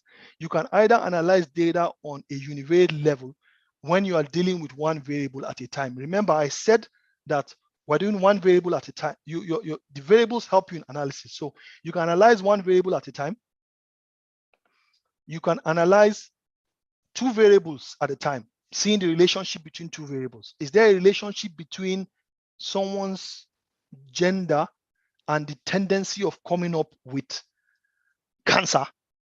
So cancer on one side, gender on the other side. Is there a relationship between cancer and gender? So you're seeing two variables at once. And then the last one is multivariate. There are so many other ways. There's stratification, there's modeling, there's so many other ways in which you can do data analysis. But we're just going to fix on this. Now, remember what I said earlier, but I want to buttress this a little more. Now, when you talk about data analysis, you are dealing with statistics. Yeah, the statistics, when you say statistics, you can either mean one of two things. It's either you are talking about statistics as statistical data, or you are talking about statistics as, I asked you in the beginning, how many of you do statistics? Or you're talking about statistics as a method. So when I asked you how many of you do statistics in school, I'm not talking about statistics in form of statistical data. It doesn't make any sense. I'm talking about statistics in form of the statistical methods, which is a science or an art and science of collecting, organizing, analyzing, interpreting, and making wise decision of data. That's statistics. So if you have a basic level of statistics, you will understand what data analysis is. Now, I must warn you here, most medical personnel don't like statistics. Maybe they were taught poorly in school. Maybe they just never thought it was going to be important. Unfortunately for you, it's one of the most important things in the world now, because that's the only way in which you can make use of the data. Unfortunately for you, that is what is even giving you the kind of diagnosis you're able to make. That is what's giving you what you are reading in your textbooks, is the data that people have collected, analyzed, and presented for you to learn medicine. So you don't have any much choice than to learn how to do this. Now, one thing about statistics is that most people, when they hear about statistics, they think it's mathematics. They're not the same, and they just shut down because of the kind of problems they had in school or problems they had in secondary school. They hated mathematics, they hated further maths, and now you are giving them statistics. It's not the same thing as mathematics. They're different. You have to love statistics. Unfortunately, you have to, right? Now we have computer software that allow you to do this very, very easily, and that's what our demo is going to be about. Our time is almost up. Hopefully we can do the demo very quickly. That's what our demo is going to be about. So I want you to consider what I'm going to be talking about from here, not something that you should shut down from, right? Just look at it like the human. I told you about the human mind. I told you about the human brain. The human brain is very complex, super complex entity, a very super complex entity, right? No single computer can match the human brain with regards to processing power and the rest like that, no matter how big and how much this is. Even though we understand the concept of Moore's law, maybe you guys can check it out. Moore's law talks about computer capacity doubling almost every 18 months or 2 years. Okay, so what I want you to consider, please, when you're doing statistics is just think about a cup, right? Do I have a cup? So think about a cup. And when you think about a cup, the cup, if you want to put water in a cup, how do you put water in the cup? Yeah, you put the cup down and you pour water into it. It's as simple as that, right? Now tell me, can you put water in a cup that is turned upside down? No matter how hard you try. In fact, if you are by a beach, the cup is upside down, you're packing water from the sea and trying to put it in the cup. One single drop will not enter that cup. It's upside down, remember? Right? So the human mind is as complex. It's very complex, but it's as simple as that cup. When you're learning things that are difficult, try to picture that cup in your mind. Put the cup, that's your mind, turn it upside up and downside down. right? So, and allow some small statistical water and data analysis water to come into it. Sorry, is my video off? I'm seeing the host saying I should start my video. Is my video off? Hello, can you hear me? Yes, sir, we can. Yes, sir. Your It video was is off. off earlier, but it's back on. Okay. Rather, For how long? it's How long did it go off? since you've been talking about data and data analysis. Since you shared your screen, rather. Oh, Yeah. sorry. Well, is it on now? Can you see it? Yes, sir. Okay. Wow, and I've been making a lot of gesticulations with my hand. Didn't know it was okay. So fine. So I think my battery is almost going down. I have to connect. All right. So that's that. Okay. So if you talk about data analysis on a univariate level, we're talking about one variable at a time. An example here is if you are dealing with, remember I said analysis has to do with variables, right? So if you are dealing with a categorical variable, what you can do, the analysis you can do is you have to count. So if I say everybody put in your gender in this chart and I want to analyze that, I'll count how many males and how many females. If I want to go further, I will do a percentage or a proportion. What proportion of people here are females? What proportion are males? What percentage are females? What percentage are males? Very, very simple. I'm doing this because what I have is a categorical variable. What happens when I have a numerical variable? Okay, I am going to need to use what we call the measures of center as well as the measures of spread. The measures of center do not stay on their own. You cannot represent data, numerical data, with just a measure of center. You have to put its corresponding measure of dispersion. Okay, so that's just by the way. We're going to talk about that in the demo, hopefully. Then when it comes to bivariate analysis, two variables at a time. Okay, two variables at one time. Now, you want to, usually what you want to do is to see whether you have variables relating to each other or whether one variable can cause what you are seeing in the other variable. Okay, so when you have two variables that are categorical, you want to see whether there's a relationship between someone's gender and someone's highest level of education, for example, right? Maybe females are more educated than males or something. You want to just see whether there's a relationship between gender and educational status, right? So you have two variables that are categorical. Gender has male, female, and then educational status has, the highest level of education has primary, secondary, and tertiary. So what you'll be doing is what we call the chi-square test. Now, you need to know these tests. You need to understand them. The computer does it for you in this split of a second, 1 single second. The computer does it for you. But you need to be able to interpret it, and you need to be able to understand this. If you are dealing with two numeric variables, is there a relationship between someone's weight and someone's interpupillary distance? You know, is there a relationship between those two? Maybe someone that is very, very heavy has wider distance between the pupils or something like that, right? Do you want to know that? Okay, maybe that will help those that are in anatomy, those that want to specialize in anatomy or whatever, and they can use that to think about some diseases and how to help out and the rest like that. Okay, so the last one is, and this is all the possible combinations you have when you're looking at two variables, is when you have one categorical variable and one numeric variable. Hopefully in our demo, we'll try to show you how this is done and how you can interpret it. The last thing we'll be talking about is multivariate analysis. And in multivariate analysis, you have more than two variables you're trying to see. But a lot of times, what you have in multivariate analysis is that you have one variable as an outcome variable. That's what you're trying to measure. And you have other variables that are predictors. They're trying to predict what you're trying to measure. Okay, so you have something that's called logistic regression. Don't worry about all these big names. It's very simple stuff. And then you have linear regression when the outcome variable is numeric.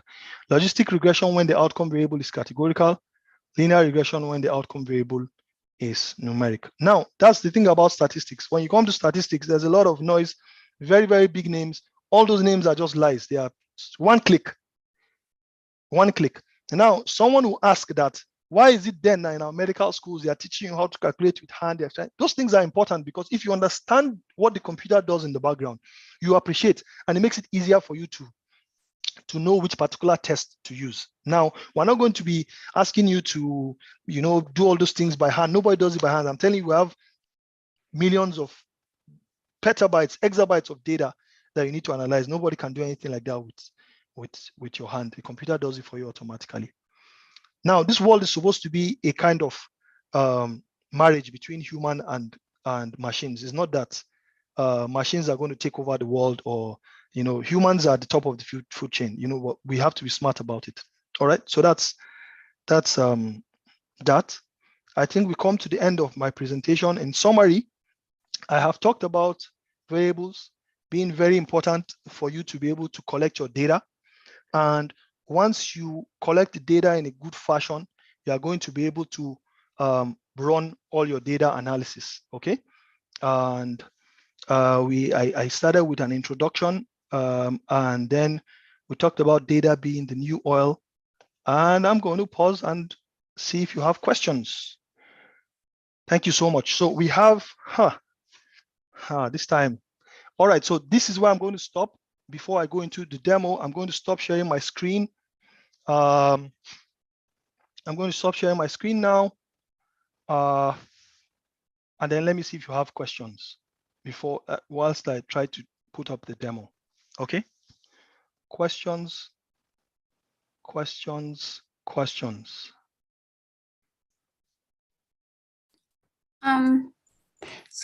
Thank you very much, Dr. Abdul Hakim, for taking us through the session. All right. Can you hear me? Yes. Okay. So let me take a moment to reintroduce myself for the sake of those who joined us late. So my name is Mercy Limo. I'm the co-moderator. I'm a medical student from the University of Nairobi, Kenya, and I will be taking us through the question and answer session. But before that, I'd like to thank Dr. Abdul Hakim for taking us through a very fundamental aspect of research, that is data analysis, in a very lucid and interactive manner. Lots of gratitude, Dr. Abdul Hakim, for giving us the necessary insight, information, and advice into the data types, variable types. Did you just say data? Did I hear you just say you owe me a lot of money, man? But continue. Go ahead. Data, right? Messy Okay, data, right? Data. You even said it wrongly again. Continue. Go ahead. All right. Okay. Lots of gratitude, Dr. Abdul Hakim, for giving us the necessary insight, information, and advice into the data types, variable types, the DIKW pyramid, and how to actually analyze the data. I'm certain that the knowledge garnered from this training will be very essential to us as budding research fanatics. As Dr. Abdul Hakim mentioned, it is worth noting that data analysis is a really key facet of research, because without the necessary knowledge on data analysis, we cannot be able to transform the data gathered into meaningful information that can be able to inform policies. Once again, thank you, Dr. Abdul Hakim, for taking your time off your busy schedule to share with us your in-depth understanding of what data analysis is. Moving on swiftly, I'd like to quickly proceed to the question and answer session. So let me check the chat box. Okay, sorry, Mercy, before you go ahead, I want to inform you guys that I have a short demo that I'm going to try to do. So maybe we should be very fast about the questions. I know questions will still come afterwards. We have like 10 to 15 minutes. We started a little late. I think we started like 8 minutes late, but let's quickly go through some of the questions, and then maybe we'll keep some of them also till the end, because I know some people might have a hard stop at around 5 o'clock. All right, so go ahead. Maybe we take a couple of questions now, and then we quickly go into the demo. Go ahead. Okay, so let me quickly navigate to the chat box. Okay.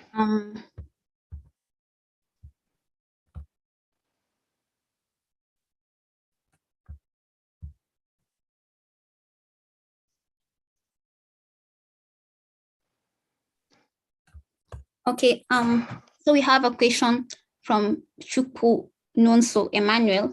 Okay. So he says that the example he gave is an example of collecting information and making predictions. This involves data science and mostly use machine learning models to make predictions. The use of packages such as Spss and Excel seldom allow the flexibility and collaboration needed to perform this activity. Why don't academic researchers embrace open source packages such as Python or sometimes R to solve this problem? Okay, very good question. Very, very good. Awesome question. You see, the thing is, I really like this question. The thing is that most people are limited with their kind of exposure. And like I said, I only got exposed to this at the time when I went out for a conference. So a lot of our academics, I'm sorry to say, in Africa, we are not very exposed, but thank God for places now like LinkedIn and YouTube and the rest, where people are getting a little more exposed. Now, for we in Africa, we definitely need, I agree with you, Chukwu Emeka, and so 100%, we definitely need open source free stuffs like R and Python. I'm starting a YouTube channel on Python, another one on R, hopefully very, very soon, just to bring our academicians a little up to speed, as well as medical students, because as medical personnel, we're really lacking behind, because we think this thing is just for the statisticians, we think it's for the data scientists, we think it's for other people, but this is what we are going to use to change the future. This is what and you see, if we don't get involved, it's as medical personnel, if we don't get involved now and understand how to control these devices and understand how to control these computers, then a time will come when a computer scientist will be the real doctor, not you, right? Because we have to live ahead of the curve. For God's sake, we're medical people. We have stood the test of time. We've been able to do things most people can never think of doing. Within 6 years, you've been able to put a lot of things in your head. You've gone through stress, sleepless nights, and the rest. So what's there in programming? If you are a medical student and you don't know how to program, and you graduated and you're thinking of graduating, hopefully, if I have my way in all medical schools, you will not graduate unless you know how to code in Python or R. It's extreme, but how do you survive in the future? Really, how do you survive? You're not going to be able to survive. I'm telling you, by the time we enter the phase in which we have fusion energy, electricity will be available every single where in your village, everywhere. And electricity is like one of the things that is limiting progression and limiting development. Now imagine in Africa, we have electricity 24/7. Do you know how much development we'll have? A time will come when we'll have development that right now they're already talking about things like, people are able to morph, or people are able to, how do you call it? Teleportation. Teleportation is coming, you guys, whether you like it or not. Someone can sit down in the US and in 1 minute with data transfer, the person is already there in Africa. Physically, it's crazy. It's really, really crazy. Not saying doing remote control. And it's not just like, if you are a Nigerian person, you understand what I mean by just. It's coming, it's real. These are some of the things that data can and being able to use data can. So we have to be able to, if you are staying in your shell, you are thinking, you just read, become a doctor, and you're going to get out of the job very soon. I can assure you, because the computer can do your work. Is it just to come and sit down in the clinic and people will tell you they have fever, you write malaria and go, and you're a big person, you're a doctor? What does that mean? Is that medicine? That's old school medicine, man. Someone can get that information at home. I'm telling you, there are computer software that will beat all of this hands down, and you become very irrelevant unless you are able to control the software. We are the ones to tell what the software will do, not computer scientists and data scientists telling us what this software will do for medicine. Who's the doctor, and God, for God's sake? So we need to enter that space and beat them at that game. That's the only way. Otherwise, sorry.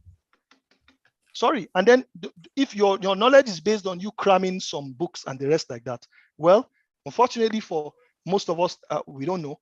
There's something that's called BMI, not body mass index. It's called brain machine interface.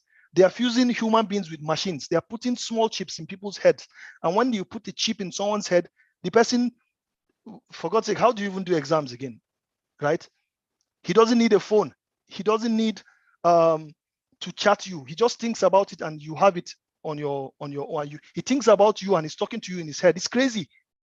He hears one word for the first time and within a nanosecond he knows what is the meaning. He can access 1 million medical textbooks just by looking. He doesn't need to go to medical school to know anything. It's crazy. Go and check about neural link. That's where brain-machine interface is going. So as doctors, you need to be part of the game or else you'll be pushed away. All right, so I hope I answered that question. Sorry, I talk too much. That's a problem I have. I think it's in my genes or something. Okay, so let me just quickly, do we have another question? Yes, Dr. Abdul Hakim, we do have another question. Okay. Messi, do you know, let's do this. Can we pause a while? Let me just show you just something very brief on SPSS.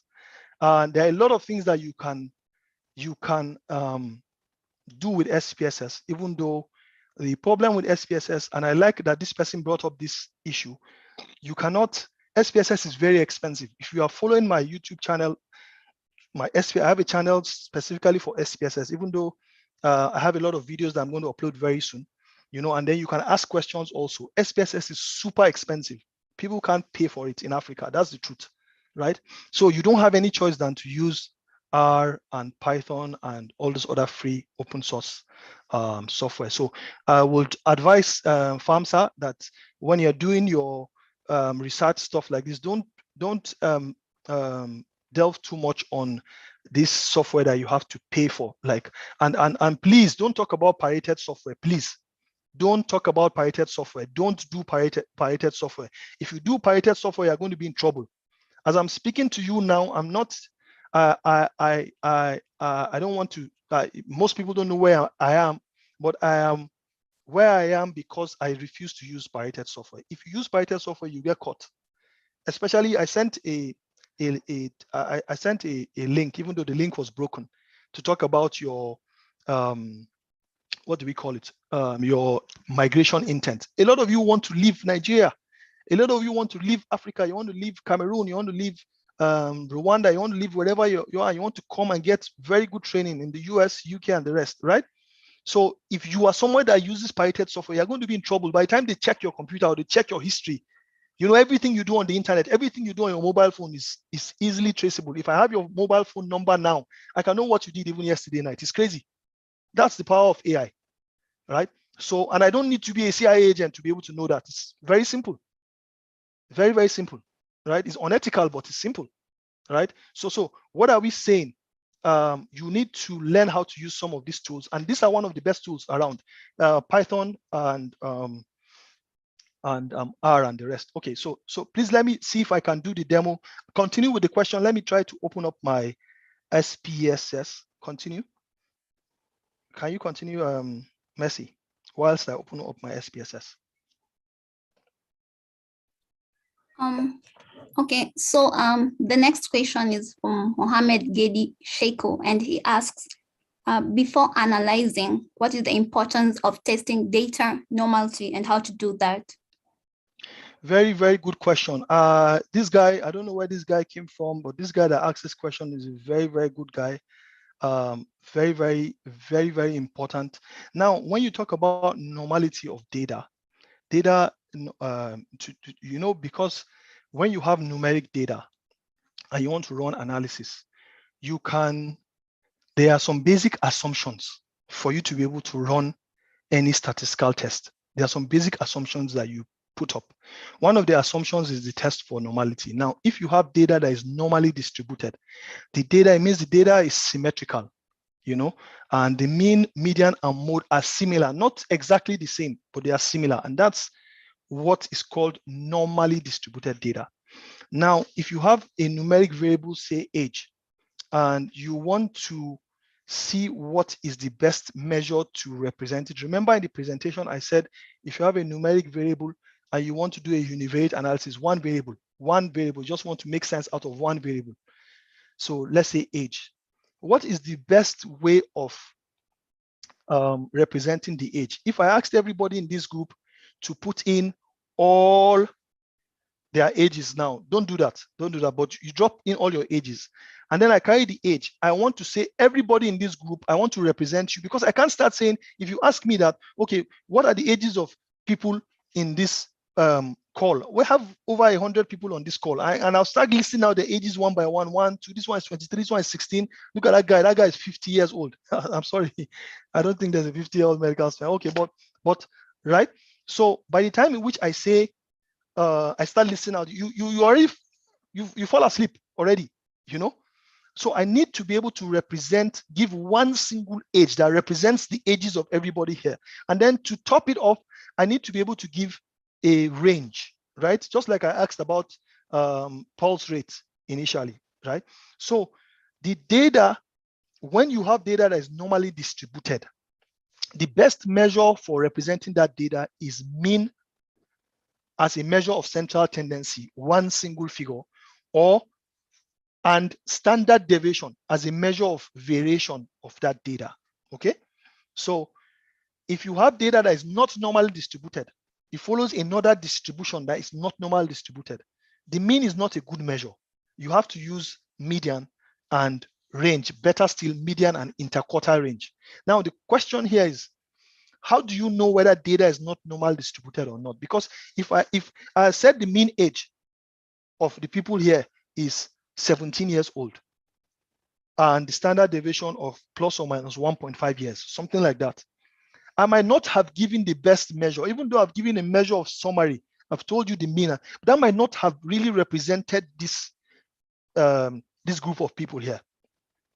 Because if, for instance, this age is not normally distributed, then I'm giving a wrong measure. I should have given the median and the interquartile range. So for you to do a measure of, for you to be able to know whether data is normally distributed or not, you do what is called a test of normality. There are 16 different ways in which you can know whether data is normally distributed or not, right? But the most appropriate way is an objective way, which is a test of normality. And then you'll be doing tests that is called Kolmogorov-Smirnov's test or Shapiro-Wilkes test. Like I said, statistics, very big names, is a lie. Everything boils down to a p-value. They're just going to find the p-value. And if the p-value is greater than 0.05, then you say the data is normally distributed. And if it's less than 0.05, it's not normally distributed. Just very straightforward. And then you can now know what to do. Some people easily just look at the mean mode median. And when you see the mean mode median and you find out that they are very different, it's not normally distributed. But if they are similar, you know, 16.9, 16.7, and maybe 16.2, mean mode median, and they are similar, you can use median and standard deviation. I hope that answers your question. I hope that answers the question.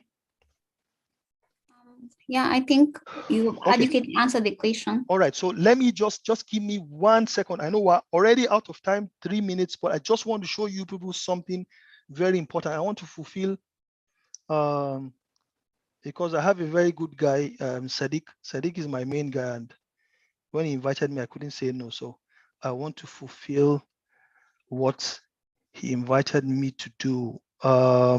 So I'm going to share my screen. For the people that can still wait on, please do. I'm sharing my SPSS. Can you see my SPSS?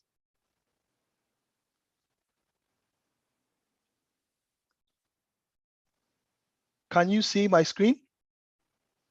Yes, we can see your screen. Okay, Doc. okay. Now, don't get scared about anything here. This is data that was collected using a mobile phone in our medical school in Ahmadu Bello University's area. The medical students go for community diagnosis. When they go for community diagnosis, they use mobile phones to collect data on the field, right, as part of their public health training.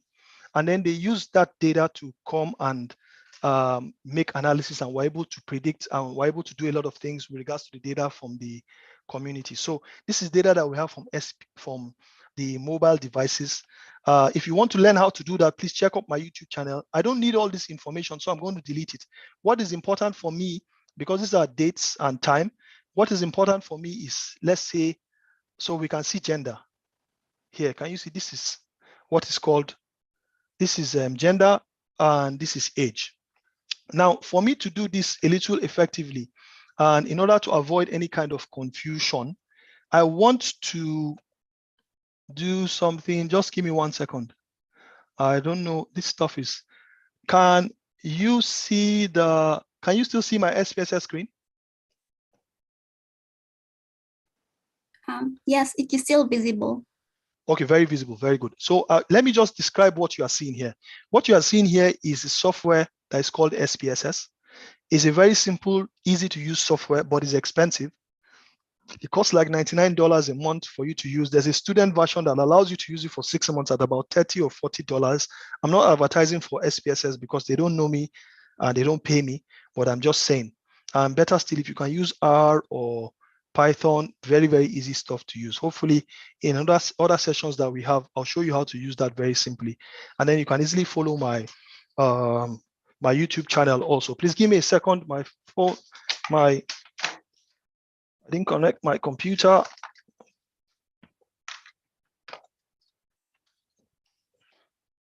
Sorry, let me connect. I didn't connect my computer. I thought I was going to be able to finish before my battery goes down. Okay.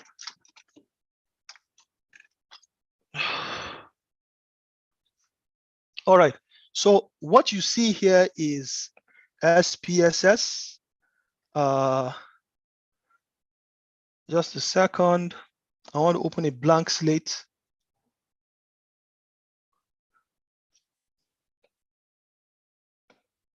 Sorry, I'm going to stop sharing a little. I just want to show you something. I don't like a situation where people, yes. So I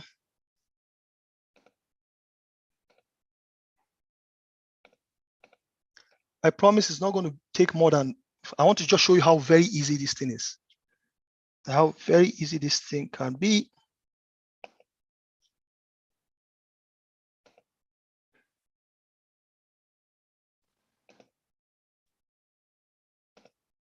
Okay, you all see my screen? Yes, sir, we do. Okay, very good. So this is SPSS. I know a lot of our students, if you're at 600 level in ABU, most likely you know this software. It's a very simple to use software. The topmost part of this software is called the title bar. And if you have if you have it saved, you will see the name of the file saved here. If it's not saved, you see it as untitled. The next level is called the menu bar. This is the menu bar, and this has menu items. If you click on any of the menu items, the one we're going to be using today is this analyze. And if you want to run any analysis, this is the only place you come. It's as simple as that. And everything is so simple that it has drop-down menu system that you can use to calculate. If you want to calculate frequencies, descriptives, any of all these things, okay? So the next thing that you see here is called the toolbar, is a quick access toolbar. A lot of the things that you see or everything you see in this toolbar can be used, can be obtained from clicking on this menu bar and tracing it. But here is quick access for things that you use very, very quickly, right? The next thing you see here is the canvas. This canvas allows you to enter data if you are in this view called the data view. And then the other view is the variable view. So this variable view is the one that allows you to enter your variables. Remember, we said you have to have variables first, and those variables will become data, okay? So maybe the way I'll take this demo is very, very simple. I would ask someone to come off mute and tell me his or her gender, maybe height, and then weight very, very quickly. But you know, before we start to enter data, remember I said you have to put up a variable. So we're going to put up a variable that is called gender. So you put up the name here, just say gender, okay? So when you say gender and you click off of it, it populates all of this for you automatically. Don't get scared. All it does is that it has helped you to arrange the characteristics of the variables that you want to work on. If these characteristics suit what you want to do, you can leave it. If it doesn't, you can change it. So gender, what type of variable is gender? I know gender is not a numeric variable. So I'm going to click off it and say string. String means categorical variables, like the variables in which we discussed earlier, okay? So width, how much can I enter into this? I'm going to be writing male, female, okay? So female is FEMALE, that's 6. So I'm not going to be writing more than 6 width. So I'm going to put it as 6. It shouldn't have any decimal place. I can put this label as gender of FAMSA participants. Just to tell you how to use it. Now, there's a free version of SPSS that you can use. You can use it for 30 days. You can go to the website and download it. I have a link on my YouTube channel. Please check. Go and download, and you can play with it. You can test it and use it for 30 days. Now, as students also, if you have to do research and you want to use SPSS, you can gather some money, or your associations can buy one SPSS and put it on your computer in your library, and people can use it to run the analysis very simply. Okay, we can leave all this blank. And then the next one, the next variable is height. So we say height. And now, can anybody tell me what type of variable is height? Can you just come off mute and say which, because these are the different types of variables that we can use. So what kind of variable do you think we should put for height? Numeric. What type? Numeric. So Numeric. you see, very good. Automatically, that's given us as numeric. Now, because the height, we're going to be entering the height as, maybe we're going to be entering the height in meters, and we're going to be entering it as a continuous variable. It's numeric, but the continuous category. So we're going to be entering, let's say, to 2 decimal places. So if we're entering something to 2 decimal places, what do you think the width of it will be? 1.76. What's the width? 1.76. What's the width of 1.76, for example? How many digits? 1.76 digits, numbers, not quotation marks, or how many? That's 3 digits. 3, good. So we say 3, okay? And then 2 decimal places. If we wanted to put less than, we can change the decimal places. And then here we say height of respondents. It's very, very simple because you have to first identify your variables first before you start running any kind of analysis. It's super simple. There's nothing that can be easier than this, okay? Because the computer is going to do everything for you, okay? The next one is weight. I am not going to change this because I expect that it's probably numeric. It's the width is, we will leave the width because it's not compulsory, but it's better for you to do it so that you have a very good. So we're doing in kilograms. Let's say we also put as 3. Let's change this to 2 decimal place, and let's just call this weight. So this is what we want to do with you very good guys at FAMSA. We have 3 variables. We want to check and see whether there's a relationship between FAMSA medical students, their gender, and their BMI. You know, for us to be able to calculate BMI, we need weight and height, right? So we want to see whether, is there a relationship between gender and BMI of FAMSA students? So let's do the last one. Let me add, I want to add something like, can you tell me a categorical variable that we can add?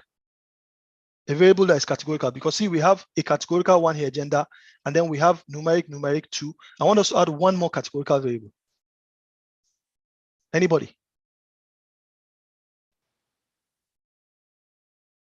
Anybody? Level of education. Okay, so educational level, everybody will have like, so let's say level, let's just say level, like level in school, right? Medical school, 100 level, 200 level, 300 level. Okay. Yes, sir. So very good. So I expect that we can put it as numeric, right? Even though really is not really numeric, because you will not, it is in numbers. You are saying 100, but you are saying 100 level. So it's not really a numeric variable, because you can't say if you have 2 people in 100 level, you're 100 level, you are 100 level, let's add your levels together. Now 2 of you are in 200 level. Doesn't make any sense. You can't add. It's like it is a category that somebody is in. So it's a categorical variable, okay? So we're not going to say it's numeric, but we can leave it as numeric if we want to transform it to a numeric variable in quote. So let's say we leave it as numeric and we want to transform it to a numeric variable. Let's say level of respondents. Sorry, just a second. We're going to be through any moment from now. See, I skipped the Excel part. So I'll just push you there to look at it. So now, remember, we want to change it to numbers. So we're going to be able to say this. We're going to come here and say, when we say 1, let's it represent 100 level. And then when we say 2, let it represent 200 level.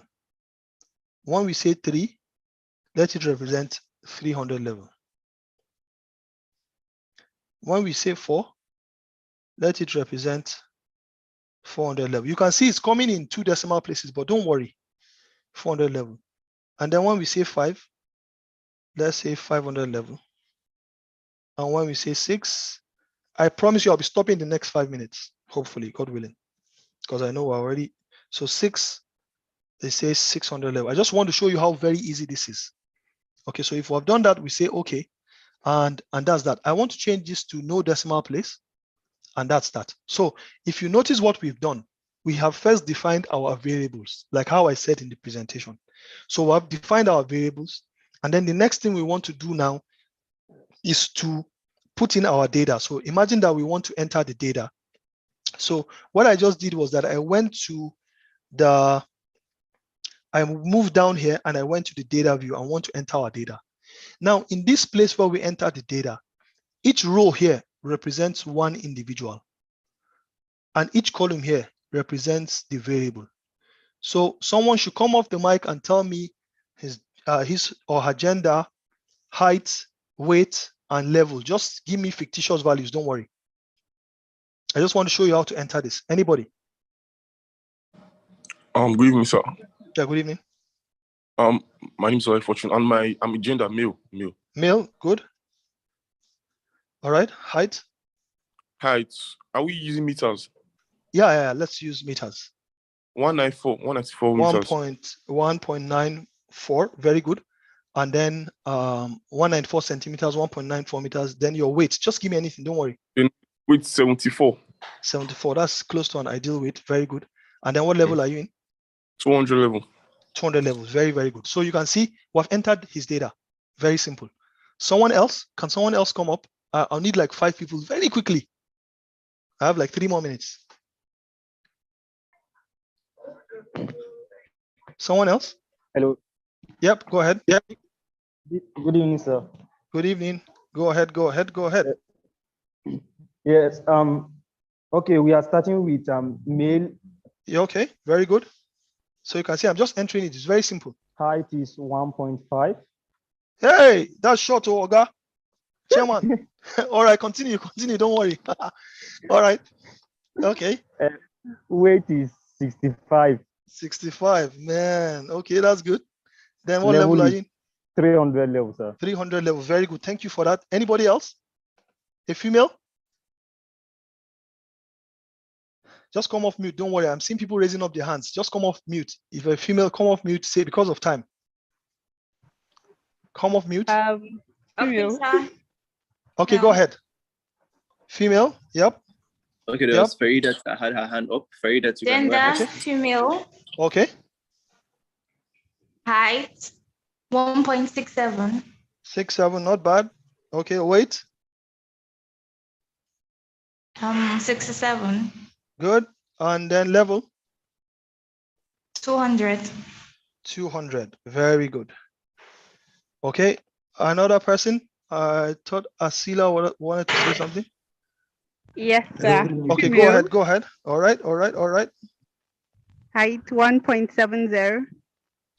Okay. Weight 69. 69. Okay. 400 level. 400 level. Awesome. Okay, so one more person. Hello, good evening, sir. All right. Go ahead. Male, very good. 1.8 meter. 1.8, that's good.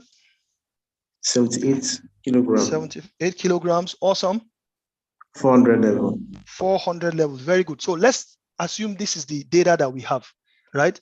I want to do something funny. Don't mind me. Please don't do this anywhere.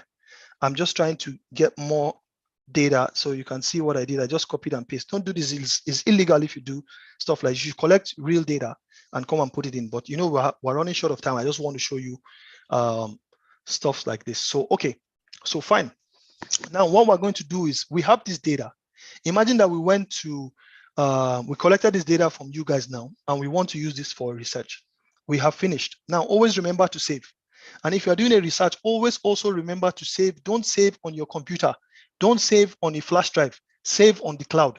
Use OneDrive, use Dropbox. If you want to learn more about Dropbox, check my YouTube channel, right? It's for researchers. Use Dropbox. You will enjoy yourself. You put it there, you never. Some research that I've done almost 10, 15 years ago, I still have the data now on my Dropbox, and I'm using Dropbox for free. So, but that's by the way. Now, all we need to do now is we want to run analysis.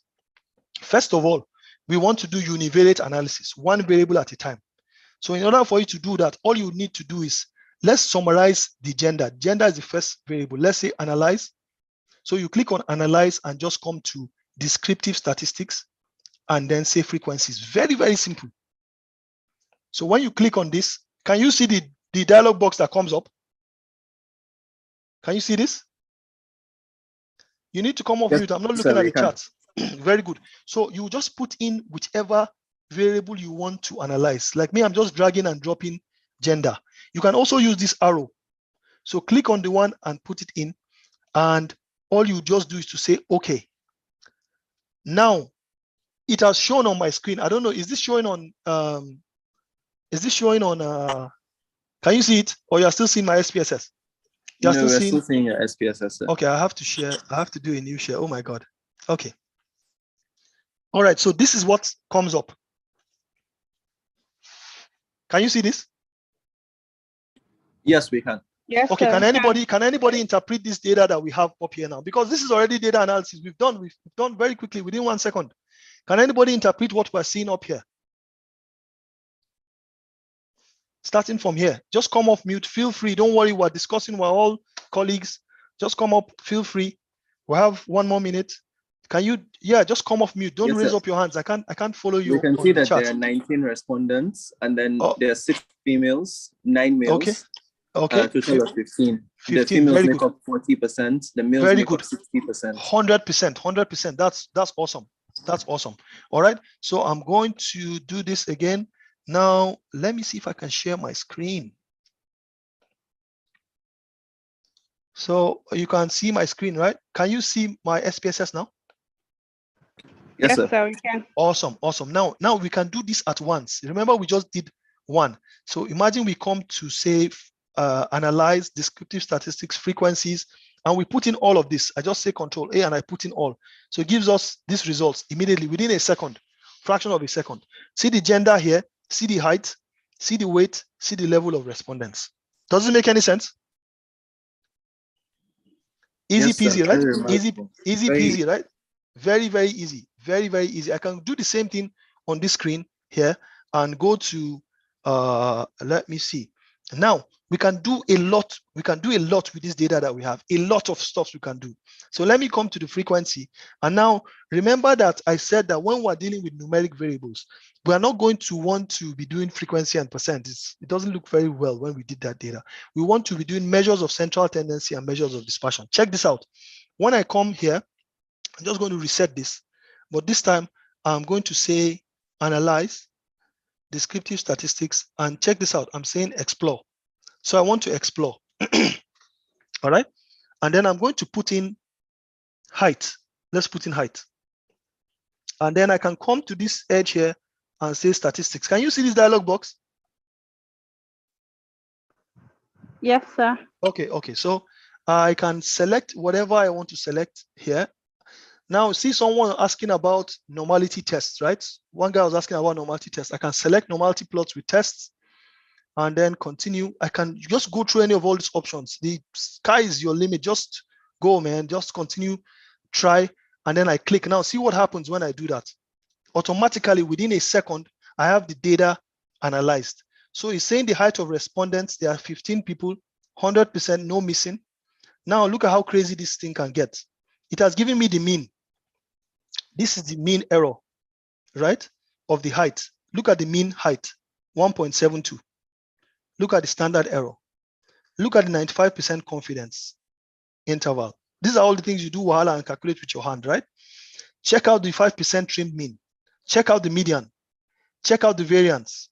Check out the standard deviation. It's crazy, right? Check out the minimum value. Check out the maximum value. The minimum was 1.5. The maximum was 1.94. The range was 0.44. So the smallest value subtracted from the largest value, you have the range. Look at the interquartile range. Look at the skewness. Look at the kurtosis. Very, very crazy stuff. Test of normality. That guy that was asking, look at the test of normality. Look at the level of significance. This is the Kolmogorov-Smirnov's test, and this is the Shapiro-Wilks test. Super simple. Look at the stem and leaf plot here. Look at the normal QQ plot here. look at the trended QQ plot, look at the observed value where you have a box and whiskers plot. This line is the median value. This is the quarter range. This is, so you can do a lot in under 1 second.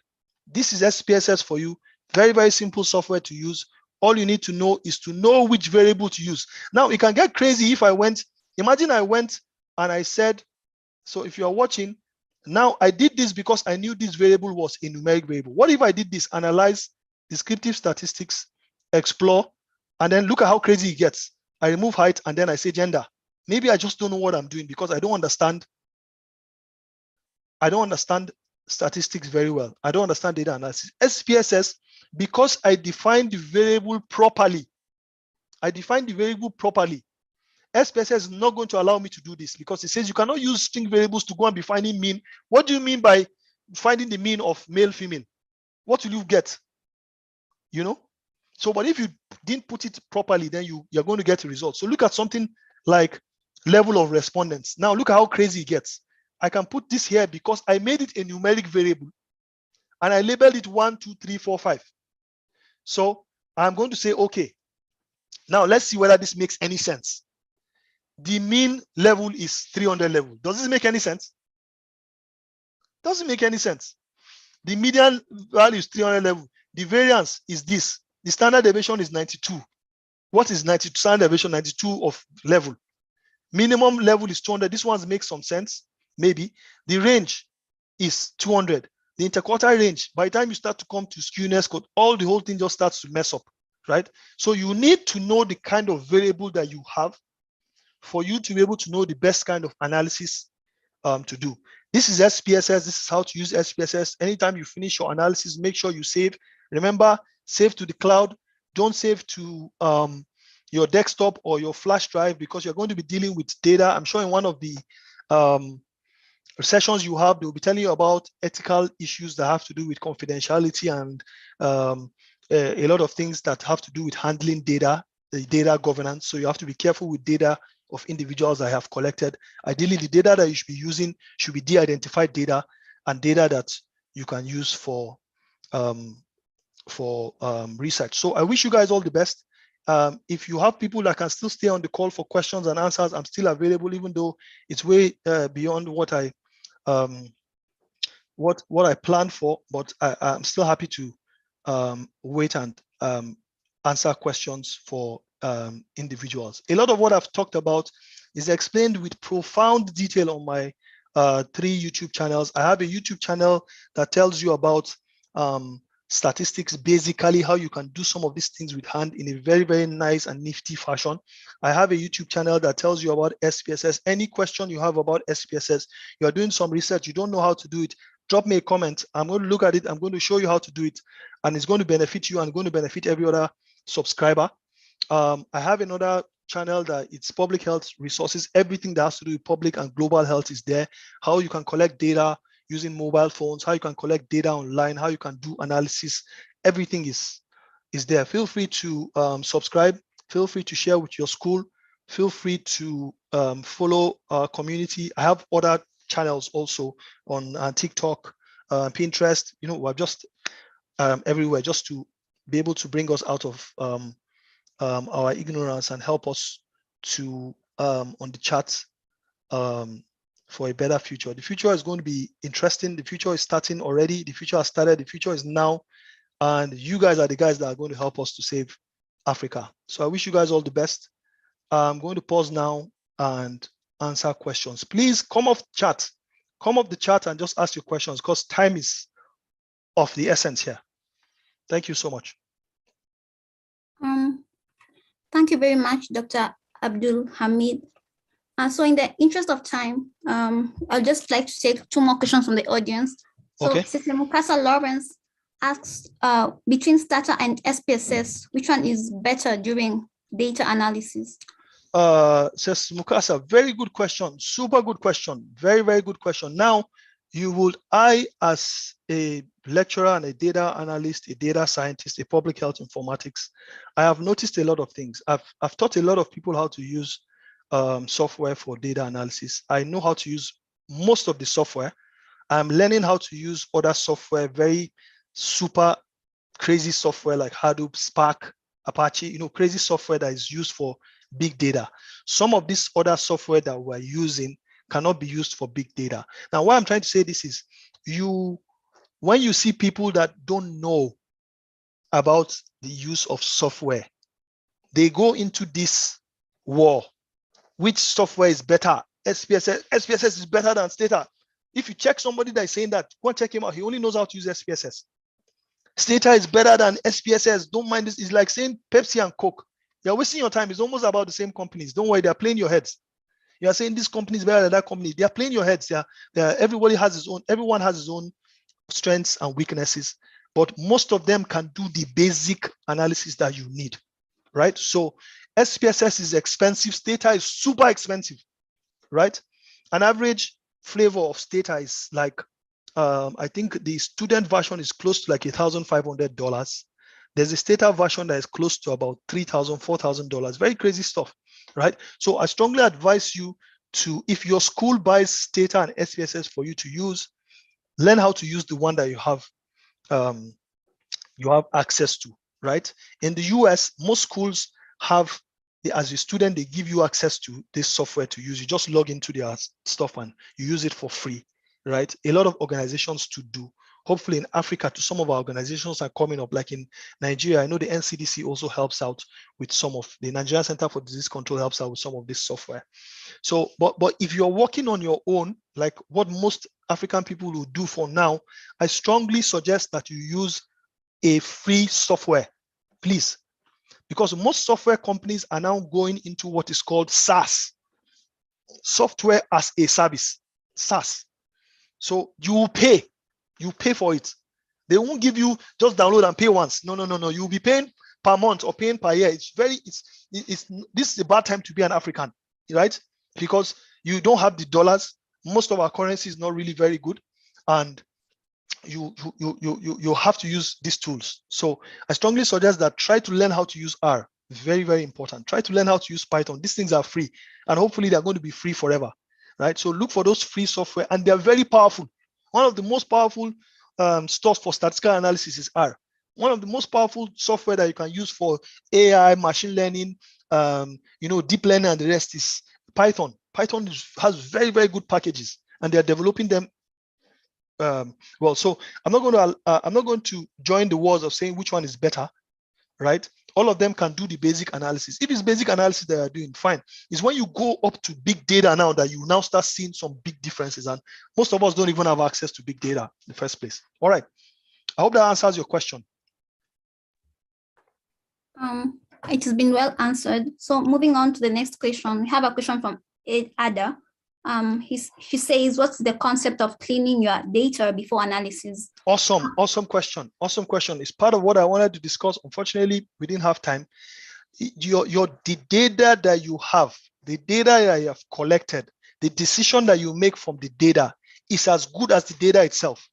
Imagine that when you check your textbook and you are seeing the average heart rate or pulse rate is 60 to 100.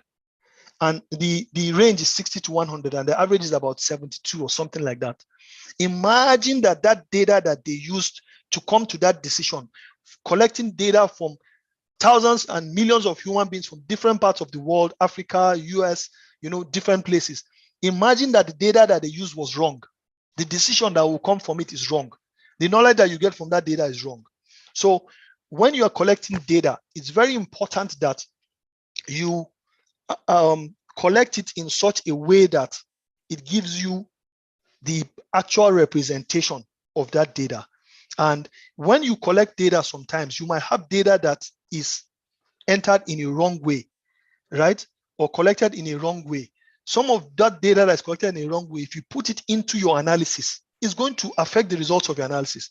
Imagine that we collected weights of, we collected ages of 100 medical students on this call, and somebody now put 150 years. If you do the maths and see, by the time you do the mean, we're looking at the mean age. Maybe the mean age for you guys on this call is maybe, say, like 23 years, right? Because we have some people in 600 level, we have some people on 23 years.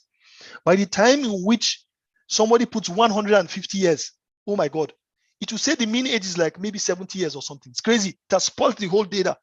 The decision that we'll be making now will be messed up just from one single person out of 100 people. You can just destroy the whole data. So anytime we want to analyze data, it's very, very good that we look at the data and we clean it. There are some values that don't even make any sense. We remove it off. If we cannot remove it off because it's very sensitive and it's very important, those values would have to go to, we might have to go back and collect that data again. We say, oh, Asila, sorry, when you put in your height, you said you are 200 kg. Was that a mistake?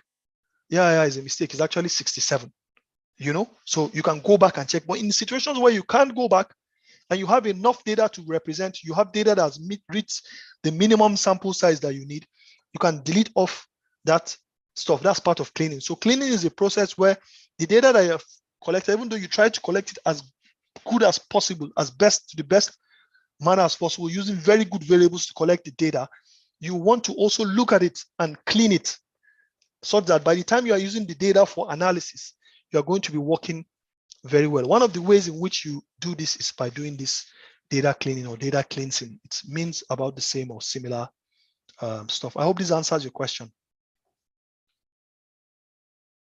All right, so I would like to say this before we end, that everything I've said on this call, I'm giving a disclaimer, is for me. It's my own. The opinions and the statements and everything I made are coming from me, and it does not represent the opinions of my employer. It doesn't represent the opinion of my department. It doesn't represent the opinion of any other place in which I work. It's my opinion, and I bear responsibility for any of these things I've said. All right. So I'm seeing someone in the chat saying, is there a data cleaning software? No. Any of the software, data cleaning is you that work on it. So you use, a lot of people like to use Spss, Excel, but data cleaning is something you do. You look at the data, some you delete, some you run some analysis. A lot of times people do what is called the exploratory data analysis. So when they do exploratory data analysis, they see the data that is skewed, the ones that are outliers, they can clean it and the rest of that. So cleaning is something you do as a process. You can automate it, and then you can also work with it. Someone is asking about the good news. I'm going to leave the good news for now, since you guys like bad news. You guys will have had the chance to get the good news first. All of you guys said bad news. I'm going to leave the good news. If you want the good news, ask on my YouTube channel. I'll answer you there. All right. So I guess I'm going to share the slides. I want to put for you some links on each of the slides to some particular videos I've already made on my YouTube channel. That helps you, because we did this very fast. You can't do this in 2 hours, right? We did this very fast, but I put some links on the slides. So when you get to that portion of the slides, even though the slides are no more, they're just 26 slides. A lot of the slides, in fact, the total slides are just 12. But because of the animations I used, I doubled some slides, and the rest I'm using the morph animation. So just to make it a little more friendly. You